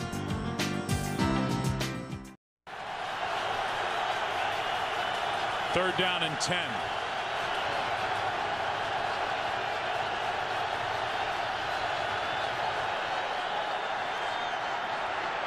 Eagles protect McNabb, but he has nowhere to go with it, and now underneath it's Buckhalter. Another 3rd down conversion, now 5 for 8 for the Philadelphia offense. 19 yards and a first down. Well, that time the Giants decided not to bring pressure. Here's Buckhalter. They looked like they were going to bring backers, but then they pulled out. 4-man rush gave Donovan time to move around, and then Buckhalter just ad-libbing. We saw a similar play against Dallas a couple of weeks ago. Donovan works to his right. Correll Buckhalter comes back underneath. They get the ball in his hands, and he's running away from the defenders. Now Jason Avant is flat on his back and getting looked at. Now up on his knees. He's rolled over. Now back the other way. So he's unable to get off. And then moments ago, before the timeout, Justin Tuck went down on his knees. It's first down Philadelphia, just outside the Giant 20. Steve Spagnuolo still trying to figure out a way for his defense to get a sack on McNabb. They do have a safety on him in this game, which is the difference on the scoreboard right now. Eagles have abandoned the run on this drive. until right now as they hand to Westbrook. Brought down by Kenny Phillips. A gain of 4 down to Pam Oliver. Well, Joe, Justin Tuck, he has aggravated that injury he's been struggling with, and that's his knee and the lower leg area. They retaped his left knee. He is back in the game, as you see, and we'll have to watch, I guess, for his effectiveness. Back to you. And Pam, they move him all over the defensive formation. Now he's at left end. On 2nd down and 5. McNabb, Westbrook overthrown, and again McNabb ends up on the ground looking for his top target. And going into that corner of the end zone is probably the most difficult throw for any quarterback in this stadium. That's where the wind is really swirling a little bit differently than it is anywhere else. You're into the wind, but there's a little bit more action going on. And this was a ball that typically Donovan will be able to complete. And it's a good route by Brian Westbrook. He's open, an easy throw under normal conditions, but these aren't normal conditions. 11th play of this drive. It's 3rd and 5.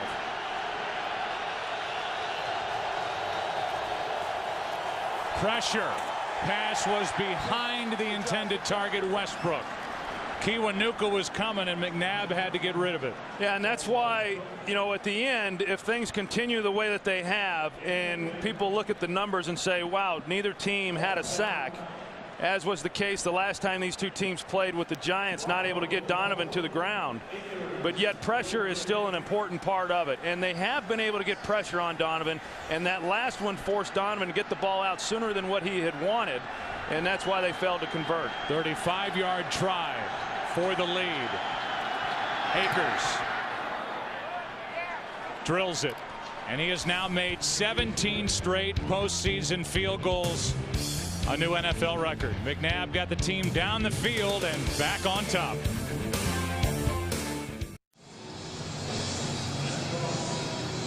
Eli Manning about to head back to the field as Ahmad Bradshaw waits for the kick from David Akers. 5th lead change of the day, despite a total of 24 points scored.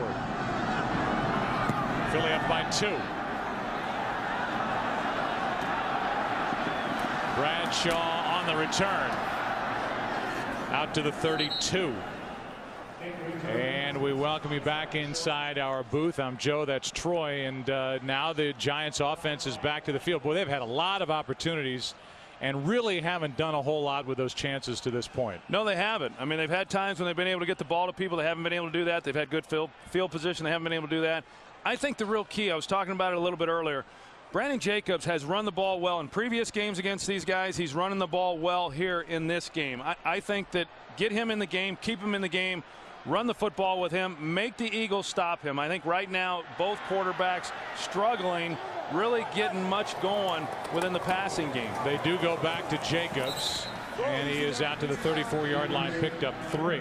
And yet I know you well enough to know that you believe at some point Eli Manning is going to have to figure out how to control these throws and going to have to make some play down the field to give his team a chance to win. Well, the way this game is unfolding, I think that's going to be the case, whether it's the Giants or whether it's Philadelphia. It just is shaping up to me that field goals are great, but somebody's going to make a play in the passing game and should be able to, because they're overloading in the run defense, that these receivers are afforded some real opportunities.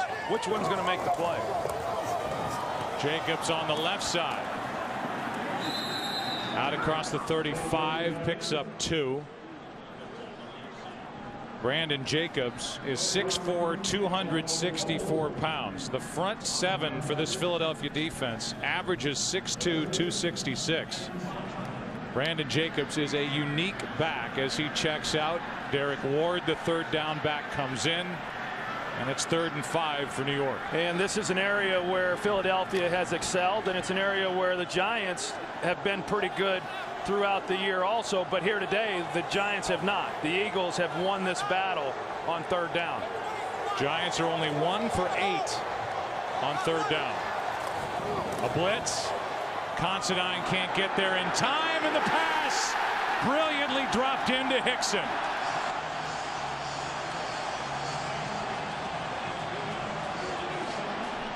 Not only the best throw of the day from Eli Manning, but it came at a good time on 3rd and 5. Yeah, because Considine, he comes as a safety blitz, and Eli hangs right in there. And then when you get an opportunity down the field, you don't get a lot of these kinds of throws to make. You got to be able to connect. And Hickson doing a good job of getting down the field with pretty good coverage, but a perfectly thrown ball by Eli Manning. Hickson dropped one downfield against the Eagles earlier in the year, this time in the bigger game. Play clock was at 1.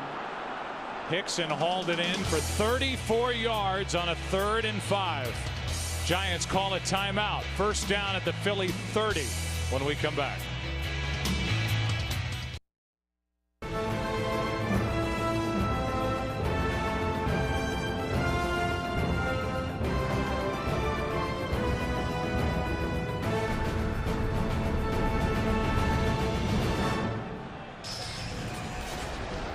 First player depicted in that little video piece, Concrete Charlie. All the names through the years, whether it was Randall Cunningham or Jason Sehorn or the last person on that list, Plexico Burris. Play action from Manning all day for Eli, who throws high for Hickson. That pass sailed out of the hand of Eli Manning. Sheldon Brown with the hit after the ball went through the hands of Dominic Hickson. It was good coverage there by Philadelphia. As you saw, Eli had a lot of time to find somebody, just nowhere really for him to throw it. But I want to go back to the timeout. You know, on a big play like they had there to Dominic Hickson, it's important because the play clock starts immediately. You've got to get into the huddle and you got to get out of the huddle. That timeout could prove costly as we move through this game. That is something that has plagued Eli Manning certainly over the years as Brandon Jacobs tries the right side, and well played. Gokong gets credit for the tackle, but he had help up front. How would you like this big body headed towards you, Brandon Jacobs? Yeah, well, I wouldn't. And Chris Gokong, who's a linebacker, and usually linebackers have size advantages over those that they're tackling. Well, he doesn't, and neither does the defensive line. You know, when talking with Asante Samuel, I asked him, you know, what's it like trying to tackle Brandon Jacobs? His only response was, he's a big dude, ain't he? You know, he's not getting any smaller. 3rd down and 9. A blitz from Michael. Pass for Ward, incomplete, broken up by Cole. Trent Cole was back there in coverage and broke up the pass for Derek Ward, and now a relatively long field goal try coming from Carney. Yeah, and you see the pressure, and whether or not they would have been able to complete this pass, it wasn't going anywhere. A good job by Philadelphia. You know, Brandon Jacobs talked about getting him more carries because of the success that he had been having running the football. Well, he didn't run the football nearly as effectively on that possession. 47-yard try. Carney struggled even at this end with anything over 40 yards during pregame warmups. He's missed once in this game. This kick, no good. Carney missed 3 times all year, including 2 blocks. He has missed twice in this game. Once from 46, this one from 47. And that ball just ran out of steam and was wide to the left. Yeah, and for a guy who has played as well as he has, or has kicked the ball as well as he has all year, as you said, 2 misses now here today. The last miss that he had that wasn't blocked was then 2 weeks ago against the Minnesota Vikings. You kind of wonder now where Carney is, you know, as this game moves along too. I mean, it is shaping up, as it has up to this point, to be a field goal game. And now, yeah, they've got Tynes, but Tynes hasn't kicked a whole lot this year, as we've talked about. I think touchdowns are going to be hard to come by, and you just kind of wonder where he's at right now. Now, he's a pro. I mean, he's a veteran guy, as we know. He's been around a long time. But those aren't easy things to shake off. 44-year-old John Carney, 20th year in the league. And that was kicking with the wind. Handoff is to Westbrook. Pierce, Butler, Both in on the stop, a gain of 5. You know, you just kind of get the feeling that at some point Westbrook's going to do something, you know, pretty special, and it hasn't happened yet. But you know, knowing his talents and how they try to get him the ball and how they're able to get him the ball, you just kind of sense that at some point something's going to break and he's going to make a big play. 2nd down and 5. McNabb trying to drop it off for Buckhalter. He was covered by Terrell Thomas, who kind of peeled back. Good pressure by Barry Cofield on that play. Brings up 3rd and 5.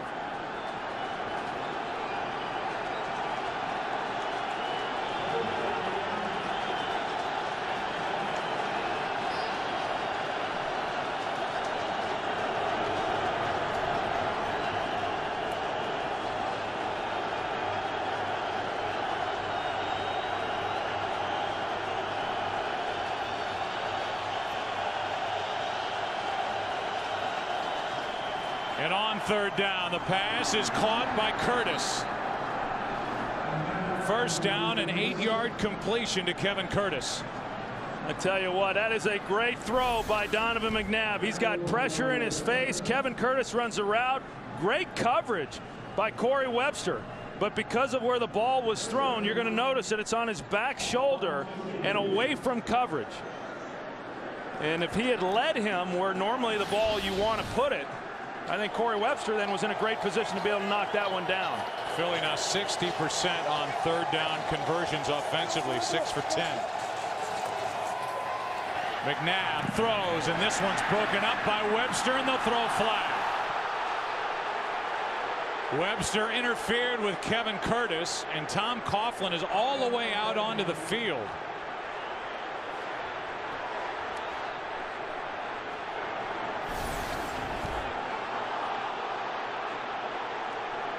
There's a discussion going on between members of this officiating crew. You see the left hand there is on Curtis's left shoulder. And I think that's what drew the penalty. There was no foul for defensive pass interference. All the action was legal. 2nd down. Well, one official overruled the other. And once they came together, and they were hearing plenty of it from Tom Coughlin in their ears right over there by the Giants bench, they pick up the flag. But so often you see when that left arm, kind of like a hooking action, goes around the body, they'll throw the flag, but they pick it up. Yeah, the official that threw the flag, you know, had a pretty good vantage point there, and he's the one who saw that left hand. 2nd and 10. Timeout, Philadelphia.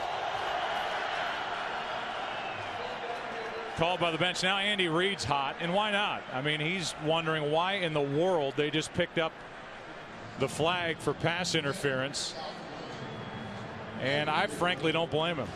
No, I don't blame him for being hot either, and they're probably telling him for the same reason that we took that run off the board there before the end of the half. So they're picking up flags in this game. They didn't throw a flag in that Baltimore-Tennessee game, which is something that will be talked about all week, with no call for a delay of game. And you see that grab, a little bit of a turn of the shoulder on the part of Webster. There it is, the left hand on the left bicep of Kevin Curtis, and then the good play with the right arm.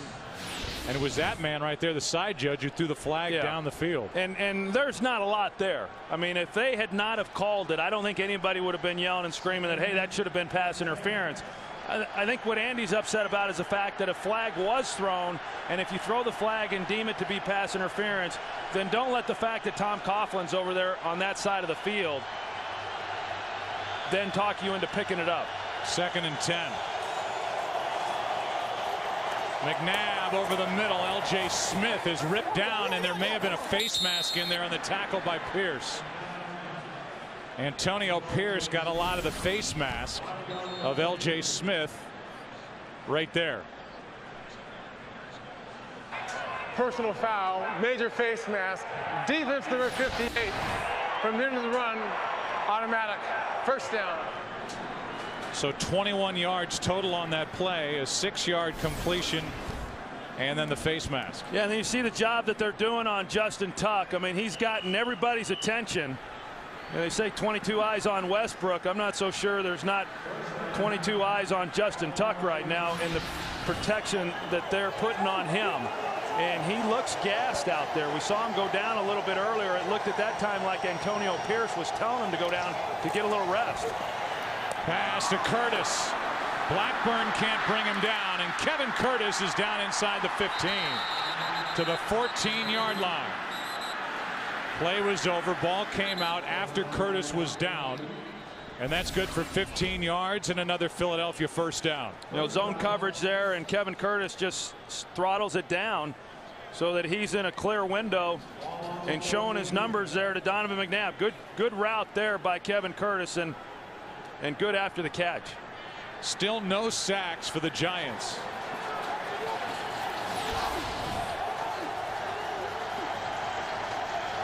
In over 10 quarters of football against Philadelphia. Here's Selleck. The hit by Dockery is not enough. Butler comes over to help. So does Blackburn, and that completion for 5 yards. Hard to believe that Steve Spagnuolo and this Giants defense, in 3 games against the Eagles, no sacks. The other 14 games, 42 sacks. 6th highest total in the league this year, and nothing today, although it comes with an asterisk because of the play by Tuck that was eventually ruled a safety. 2nd and 4. Westbrook a yard short of a first down. 3rd and 1. I think one of the big reasons, Joe, that they, at least the last 2 games that these 2 teams have played against each other, why the Giants haven't been able to get to Donovan and bring him to the ground for a sack is because there's been a commitment to running the football. I think that they had to the last time because of the wind conditions. In this game, I think it's more along the lines of this is what we've been doing now for the last 6 weeks, and it's worked pretty well for us. The Eagles have run it 18 times. Giants have run it 21. 3rd and 1. Toss to Westbrook. Trying to pick his way. First down from inches outside the 1. And with that play, the Eagles now will be finished having to work into the wind. This will be the final play of the 3rd quarter. I tell you, Hank Baskett does a good job of sealing the edge, and then they pull Trey Thomas out in front of Westbrook to pick up that first down. We are finished with 3 quarters here at Giant Stadium in what is a physical battle between New York and Philadelphia. Eagles on top. 1st and goal for Philly when we come back.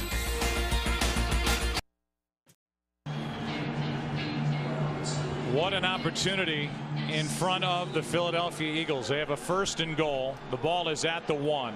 A touchdown and an extra point would make it a 2-score game, and the Giants will have to work into the wind here in the 4th quarter. Road teams in the playoffs so far are 4-2. Fake the handoff, the flip for Selleck, and a touchdown for Philadelphia.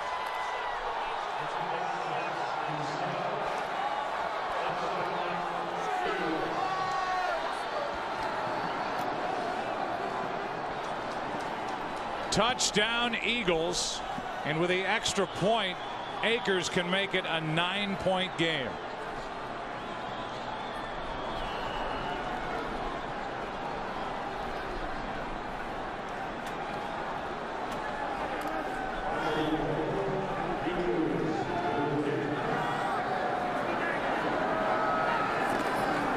Good snap, good hold. It's 20-11. You know, the Eagles go offset with their offensive backfield formation, and usually that means play action. You see these 2 right here, and so they come play action off of that, and that allows Westbrook to make an immediate move to the flat, and then it puts Selleck there in the corner in behind that, and it forces the defense to make a decision. As you see, Butler's got to decide, am I going to take Westbrook as he did, and then Selleck able to get in behind that for a pretty easy completion and touchdown. So Butler's eyes were on Westbrook. McNabb's eyes were on Selleck, who last week led the Eagles in receptions in their win at the Metrodome, and now gets the big touchdown to make it a 9-point game. And the reaction by James Butler, he was stuck. Yeah, he was stuck, and right now the Giants are stuck because, as you talked about, Joe, right now with a 9-point deficit, 2-possession game. Obviously a lot of time on the clock, but the Giants are going to need to get something going, and more importantly, they're going to have to score a touchdown, and they're going to have to finish a drive, and that's been the problem with them throughout this game.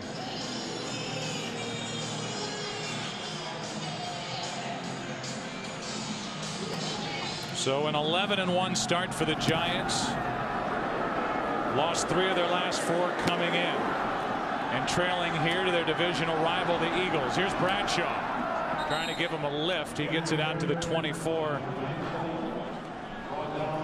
27-yard turn by Ahmad Bradshaw. This February, the world's best drivers return to Fox to drop the flag on another intense and thrilling season of NASCAR with the 51st running of the Great American Race. Plus, Grammy Award winner and country music superstar Keith Urban will perform during the Daytona 500 pre-race show. Fox Sports, the exclusive home of the Daytona 500. It all begins Sunday, February 15th in high def. Starting at their own 24. Starting with a run with Brandon Jacobs. And a good start to this drive as Jacobs gets 11, brought down by Trent Cole downfield. Well, this is the offensive package that Jim Johnson was concerned about. You're going to see Rich Seibert, who's going to pull out. It's a power play, or excuse me, it was David Deal, the left tackle, and then you see Jacobs is able to get in behind that block. And a good job also by Chris Snee, the right guard, getting up to the second level. Jacobs is averaging 5.5 yards a carry. Made the most out of that as he takes it to the 40. You talk about finishing your drives. The last 4 possessions for the Giants have all ended inside Philadelphia territory. 2 have resulted in field goals by John Carney and 2 in misses by John Carney. They have not been able to pound it in. And the longer this game goes, I mean, right now there is a lot of pressure on the Giants. The number 1 seed, first round bye, playing the number 6 seed, all of those things. And they know that. There's a sense of urgency, certainly, right now with this Giants team. 2nd down and 5. Here is Jacobs, nowhere to go. Bradley plugged it up in the middle. Gain of 2, 3rd and short coming up. And the Giants and the Eagles are both kind of tired of the comparisons that people drew all week with the way the Eagles came into this postseason, with the way they've played, the trip that they've taken to get to this point. The comparisons will continue if they're able to get a win here on the road like the Giants did last year at Dallas in this round, knocking off the number 1 seeded Cowboys. It's 3rd and 3.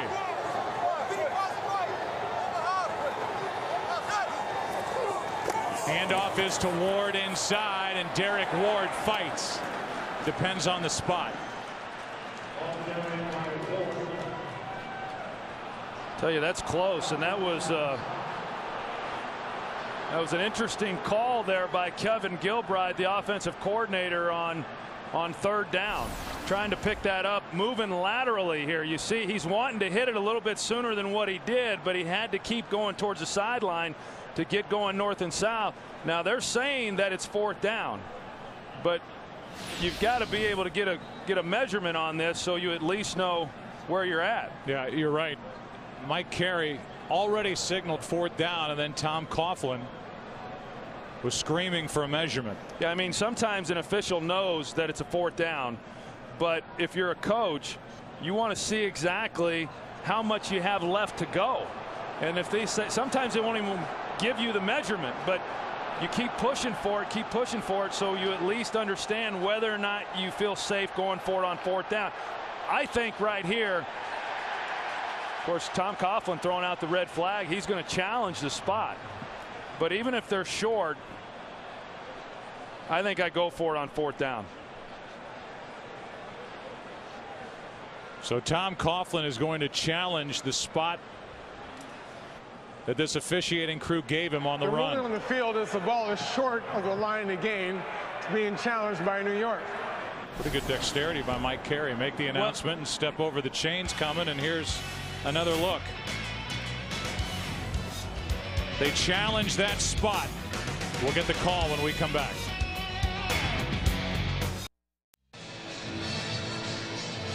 We've looked at it a number of times, and I think most of us are in agreement that the crew put the ball in the right spot. Yeah, that's about the line where they got to gain in order to pick up the first down. In fact, you could almost argue that they should move the spot back a few more inches, that the Giants would lose a few inches. Now, this is an interesting challenge to me by Tom Coughlin, because to challenge that, I think you've got to be pretty certain you're going to win the challenge in a game like this, because if they don't win the challenge, now they're going to be down to one timeout left with a full quarter left to be played.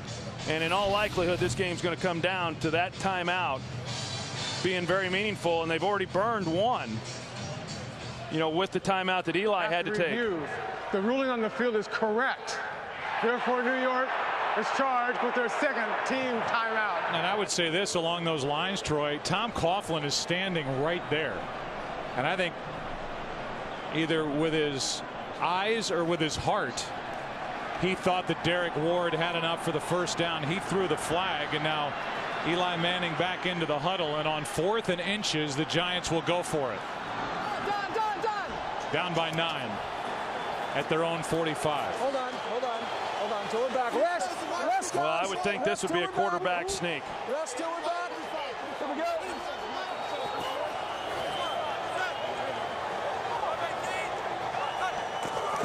It is. And he didn't move at all. It certainly looks like the Philadelphia defense held, but it depends on what kind of forward progress they gave Eli Manning, and they did not give him enough. Philly takes over. Well, you take a look, you find it hard to believe that you couldn't get low enough in order to pick up 4 inches or 6 inches or whatever it was. You know, the line gets stood up, but you got to get lower and get underneath all that as the quarterback. If you do nothing else but dive forward at the feet of the offensive lineman, you're going to pick up that first down. You can't run as high as what Eli was trying to pick this up. I mean, there's enough movement there that you should be able to stay low enough as the quarterback to pick up a first down with no more than what they needed. Broderick Bunkley, who has had a great year, was in the middle of that and shut down that play for the Eagles, who continue to ride their defense. Now they'll try to ride Westbrook as he picks up 3. What a stop by this Philadelphia defense, which ended the year ranked 3rd in the NFL overall, the #1 defense in the NFC. And Bunkley is getting congratulations, and rightly so, for what he did in the interior defensive line for the Eagles. Well, he has had a heck of a year, and he's playing well here today, and none bigger than that last one.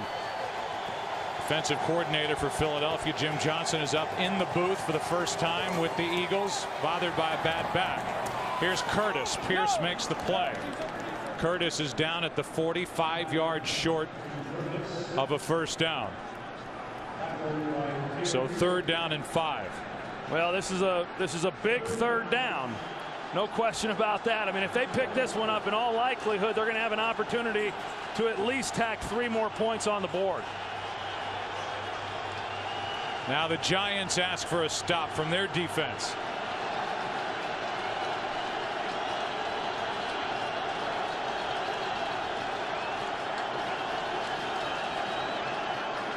McNabb swings it out. Westbrook doesn't make it.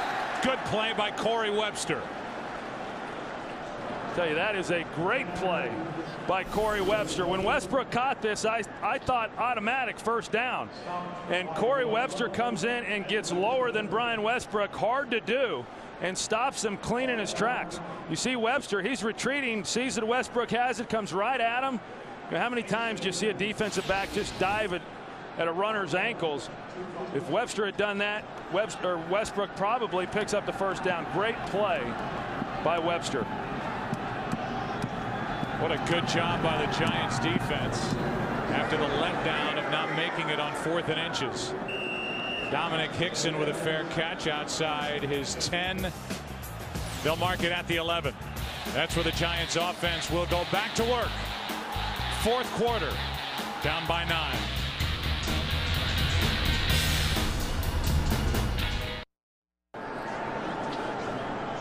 Any way you look at it, Eli Manning has had a poor game. 9 of 21, 121 yards, no touchdowns. An interception early that led to 7 points picked by Asante Samuel. And now starting at his own 11, down by 9.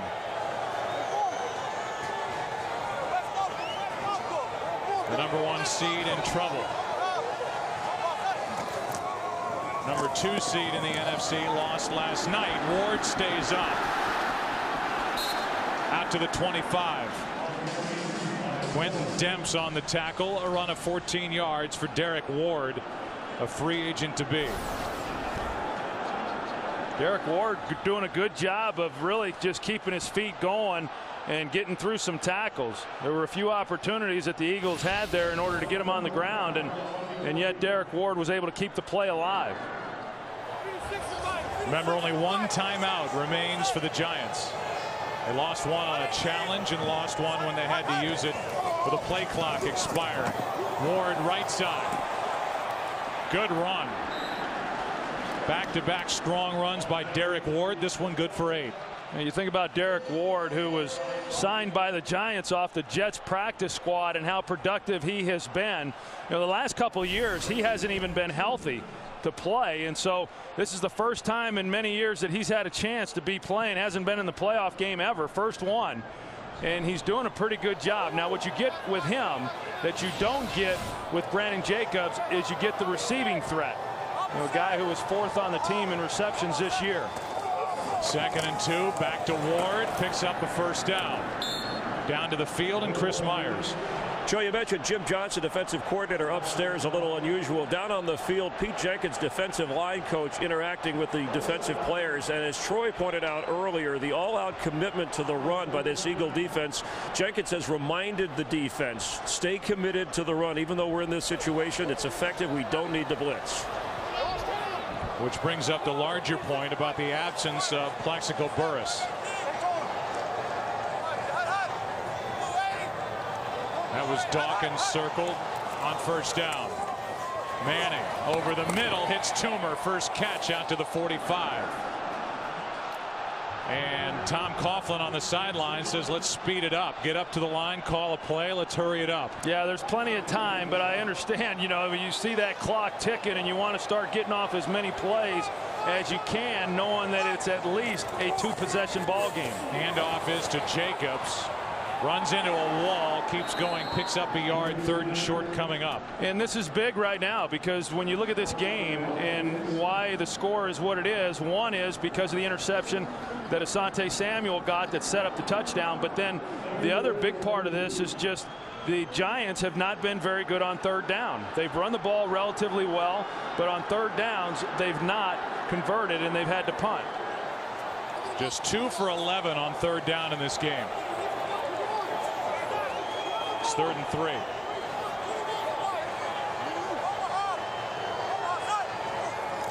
A direct snap to Ward running right. Parker makes the play for Philadelphia. What a good play by Jaquay Parker. And now it's 4th down again for the Giants. They went for it before.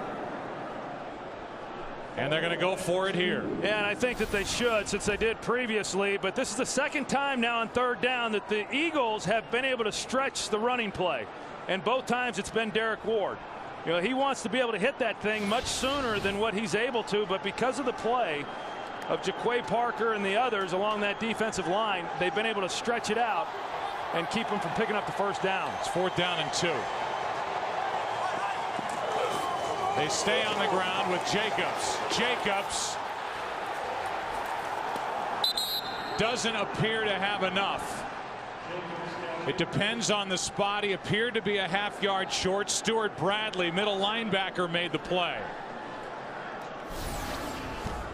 Well, there just wasn't much movement inside. Take a look and see, and you see that right there, Broderick Bunkley is the one who holds it up.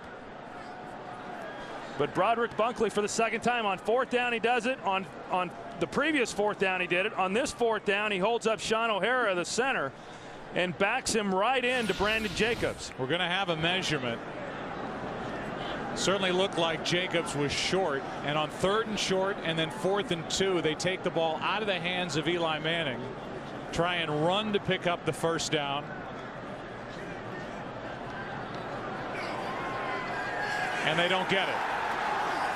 Back-to-back series, the Philadelphia Eagles defense wins the battle with this Giants offensive line, and they take over up by 9.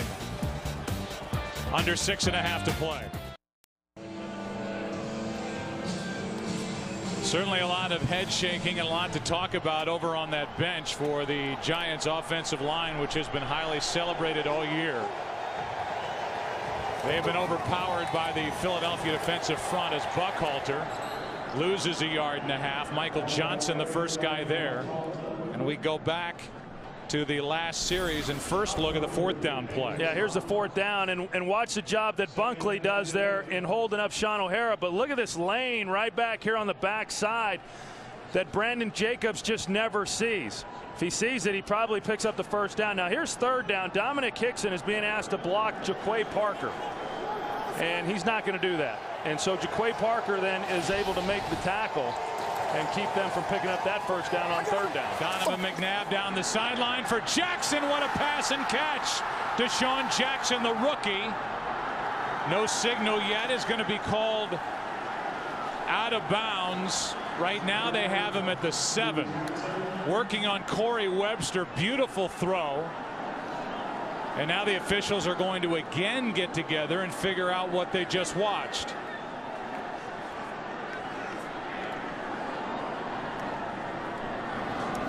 Well, I'll tell you what, I think Corey Webster has had himself a good ball game, and you get in this situation and you're playing tight because of the situation. You can't play soft. You got to play physical. Deshaun Jackson with great speed goes by him, and a well-thrown ball. And you can see that Jackson keeps his feet in bounds, and they have just placed the ball at the 1. 1st and goal, and this could be a knockout blow. A 48-yard completion to Deshaun Jackson. Westbrook gets it and cannot get in. Tripped up and brought down at the 1. 2nd and goal.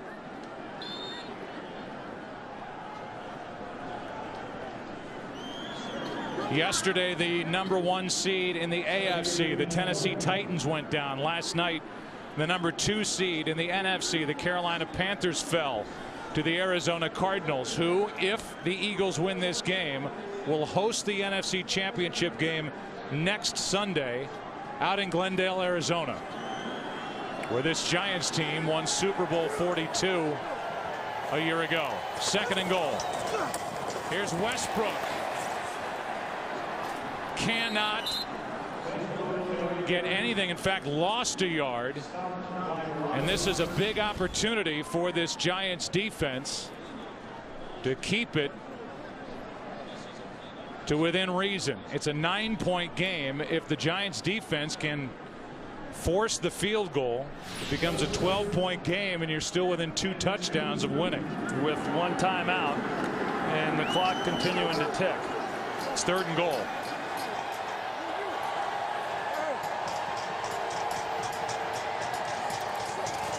McNabb rolls right, throws it right into the turf, incomplete for basket. So after having 1st and goal from the 1, that drive actually went backward 1 yard, and it will be a 20-yard try roughly by David Akers to make it a 12-point game. Well, a lot of time coming off the clock. I mean, them being able to hit the big one down the field to Deshaun Jackson that set up this field goal here. You'd almost expect the Eagles to come away with a field goal considering the field position they were given. But as I said, they're getting the 3 points with a lot less time. The Giants will next time they get it. Field goal is good. Akers has hit 18 straight in the postseason. And it's a 12-point game. The catch by Deshaun Jackson. Set it up at the 1. Philly leading by 12. David Akers kicks it away. Ahmad Bradshaw waiting deep. From inside the end zone, Bradshaw gets to the 27, and we go down to Pam Oliver. Oh, well, Joe, the Giants are starting to get that look about them. It is not a desperate look altogether, just one of concern as they keep waiting for something good to happen. OCU Manuras down here trying to keep the defense pumped up and into this game. They keep trying to stay up. You can tell the Giants are, but the clock is ticking, and they hear it, and a whole lot of faces, a whole lot of people just shaking their heads. All right, Pam, well, OCU Manura was lost in August, put on IR, their big difference maker on defense.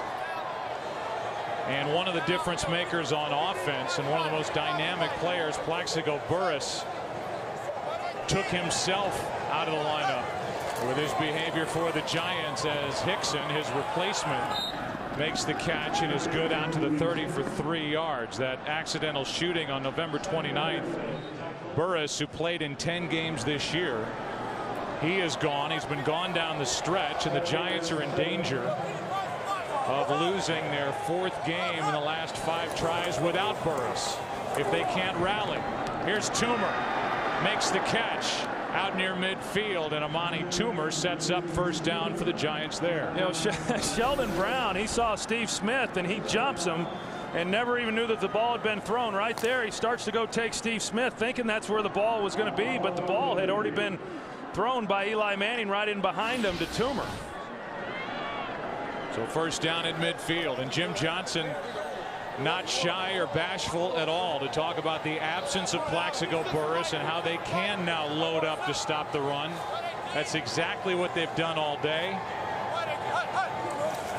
What they've had to do on the last 2 drives that have ended with the Giants turning it over on downs, and now Eli Manning turns it over with his arm.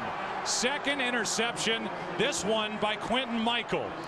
Yeah, they were loading up throughout this game to stop the run, but on this possession they were playing coverage all the way, knowing that the only chance the Giants have to get back in this game is to make some big plays throwing the football.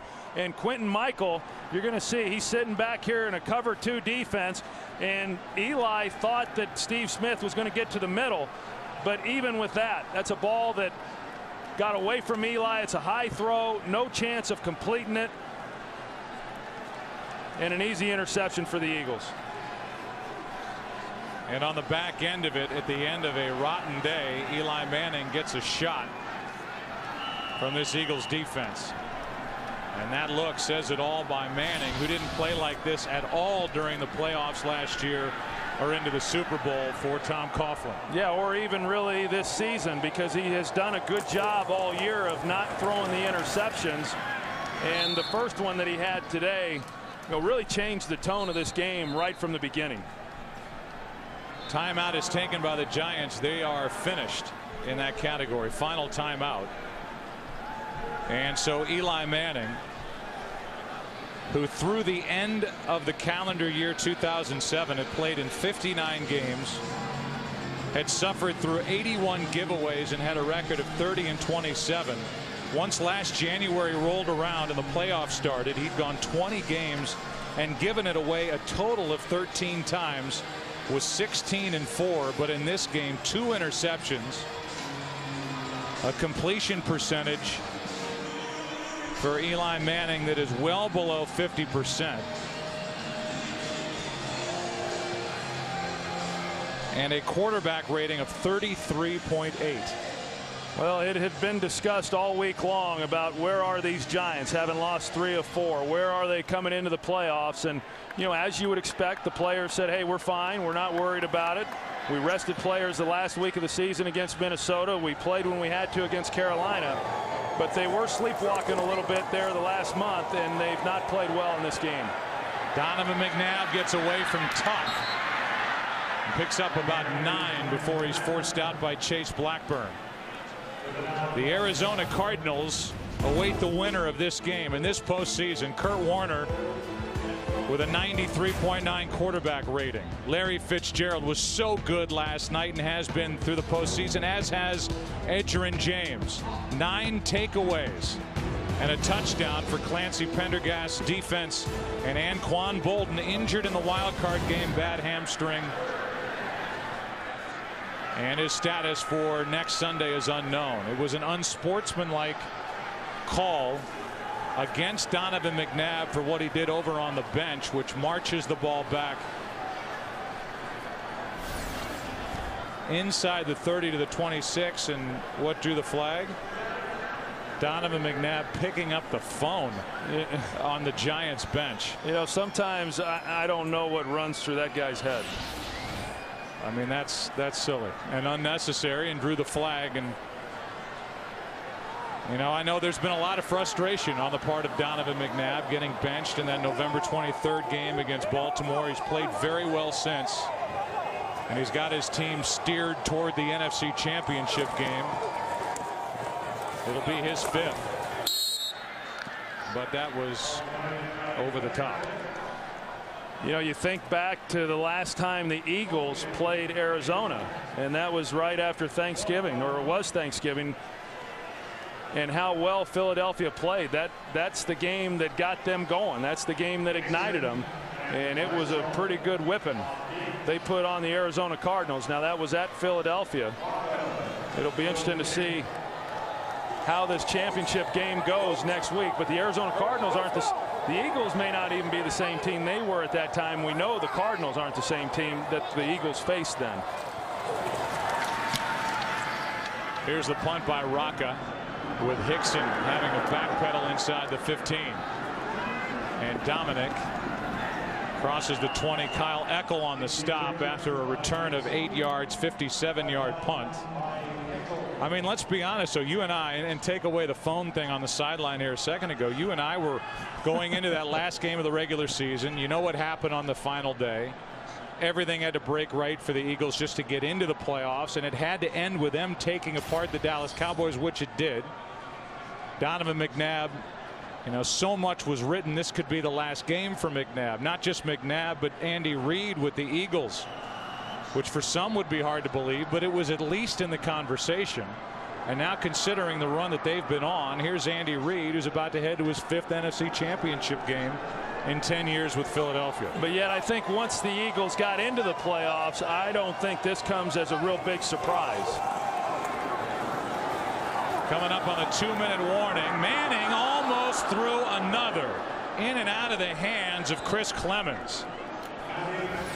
Trying to get it to Sonoris Moss. This has been a rough day for Eli Manning, and a lot of celebrating by the Eagles. 1:58 left.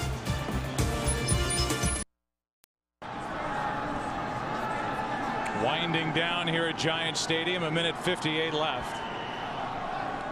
2nd down and 10 for New York. Manning trying to find someone, has to come underneath to Derek Ward, who is held inbounds and stopped after a gain of 7. Ed Svita, Philadelphia's own statistician, tells me this is the first time ever that the top 3 seeds won't make the NFC Championship game. And that is the case. And how about this, an NFL fact? No game has ended with a final score of 23-11 as Derek Ward picks up a 1st down for the Giants but stays in bounds. Philadelphia offensively will do all this with virtually no input from Westbrook outside of the attention he gets. 18 carries, 36 yards. That's 2 carries per rush, or 2 yards per rush, and 2 catches for 10 yards as the ball pops out to Steve Smith. The Eagles take over, another turnover, and this one is over. So Troy, 20 touches for Westbrook, 46 total yards. But it's this defense that is celebrating again for Philadelphia. Yeah, the defense stepped up and they made the plays, you know, right from the beginning on through right now. And coming into the game, they talked about, the Giants that is, talked about, hey, we've got to be able to control Westbrook, and they did that. but even having done that, you can't have the mistakes, and you can't not capitalize on the opportunities that you have. I mean, think back to that first half even. All the chances that the Giants had with good field position and some penalties that knocked them maybe out of good field position, but not capitalizing, not finishing drives, not converting third downs. And that's the essence of football, and they didn't get those things done. Last year, the Giants went to and won the Super Bowl as a number 5 seed. They had to go through that gauntlet on the road, and now Andy Reid has a number 6 seed headed to the NFC Championship game in Arizona. I would have to imagine that Andy Reid is extremely proud, maybe more proud right now than he has been at any other time during his 10 years with this organization, for them to overcome what they've overcome and be where they're at now, going back to yet another NFC Championship game. Job well done. And so the number 1 seed has fallen in the NFC. Last year it was the Giants knocking out the number 1 seeded Dallas Cowboys in Dallas. This year it's Andy Reid and the Philadelphia Eagles doing it to the Giants here in the Meadowlands. And the Philadelphia Eagles now in the NFC Championship game. 5th time last 8 years. Donovan's been there throughout. Here's Chris Myers. All right, Joe Crowder, congratulations. First of all, what was the difference in this game? You know, first of all, God is good, man. This has been an exciting time for us, and you know what? Things just started to click later in the first half, and then the second half, despite the tipped interception, I think offensively we got in our rhythm, and we just continue to roll and put ourselves in position to score. I think our defense really played well today, and you know, Jim Johnson came up with some great schemes, and the players just made plays, and you know, our team's just really been rallying behind each other, and getting that locker room.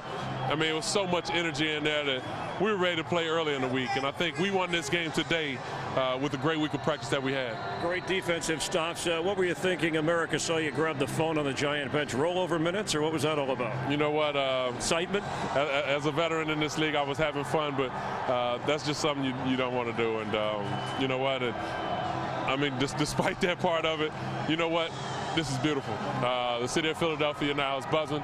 This team is buzzing. We're looking forward to going back to obviously my part of town now, Arizona, and it's a little warmer than it is here. Yeah, and Arizona, it's where the streak began, right? I mean, after the benching, now you face the Cardinals with a chance to go to the Super Bowl. I mean, you know what? I don't even go back that far because it feels like it was years ago, and you know, we're playing a team that's obviously playing well at this particular point, but we are too. So it's going to be a grind, and you got 2 teams putting everything on the line, obviously, to take that extra step. I will see you in Phoenix. Thank you. All right, Donovan McNabb, a touchdown through the air and on the ground, Joe. All right, thank you, Chris. Congratulations to the Philadelphia Eagles. There's Big John Runyon. He'll get a chance to relax. The Eagles are now into the NFC Championship game next Sunday in Arizona. What a run they are on. What a run for Andy Reid. Back to wrap up after this.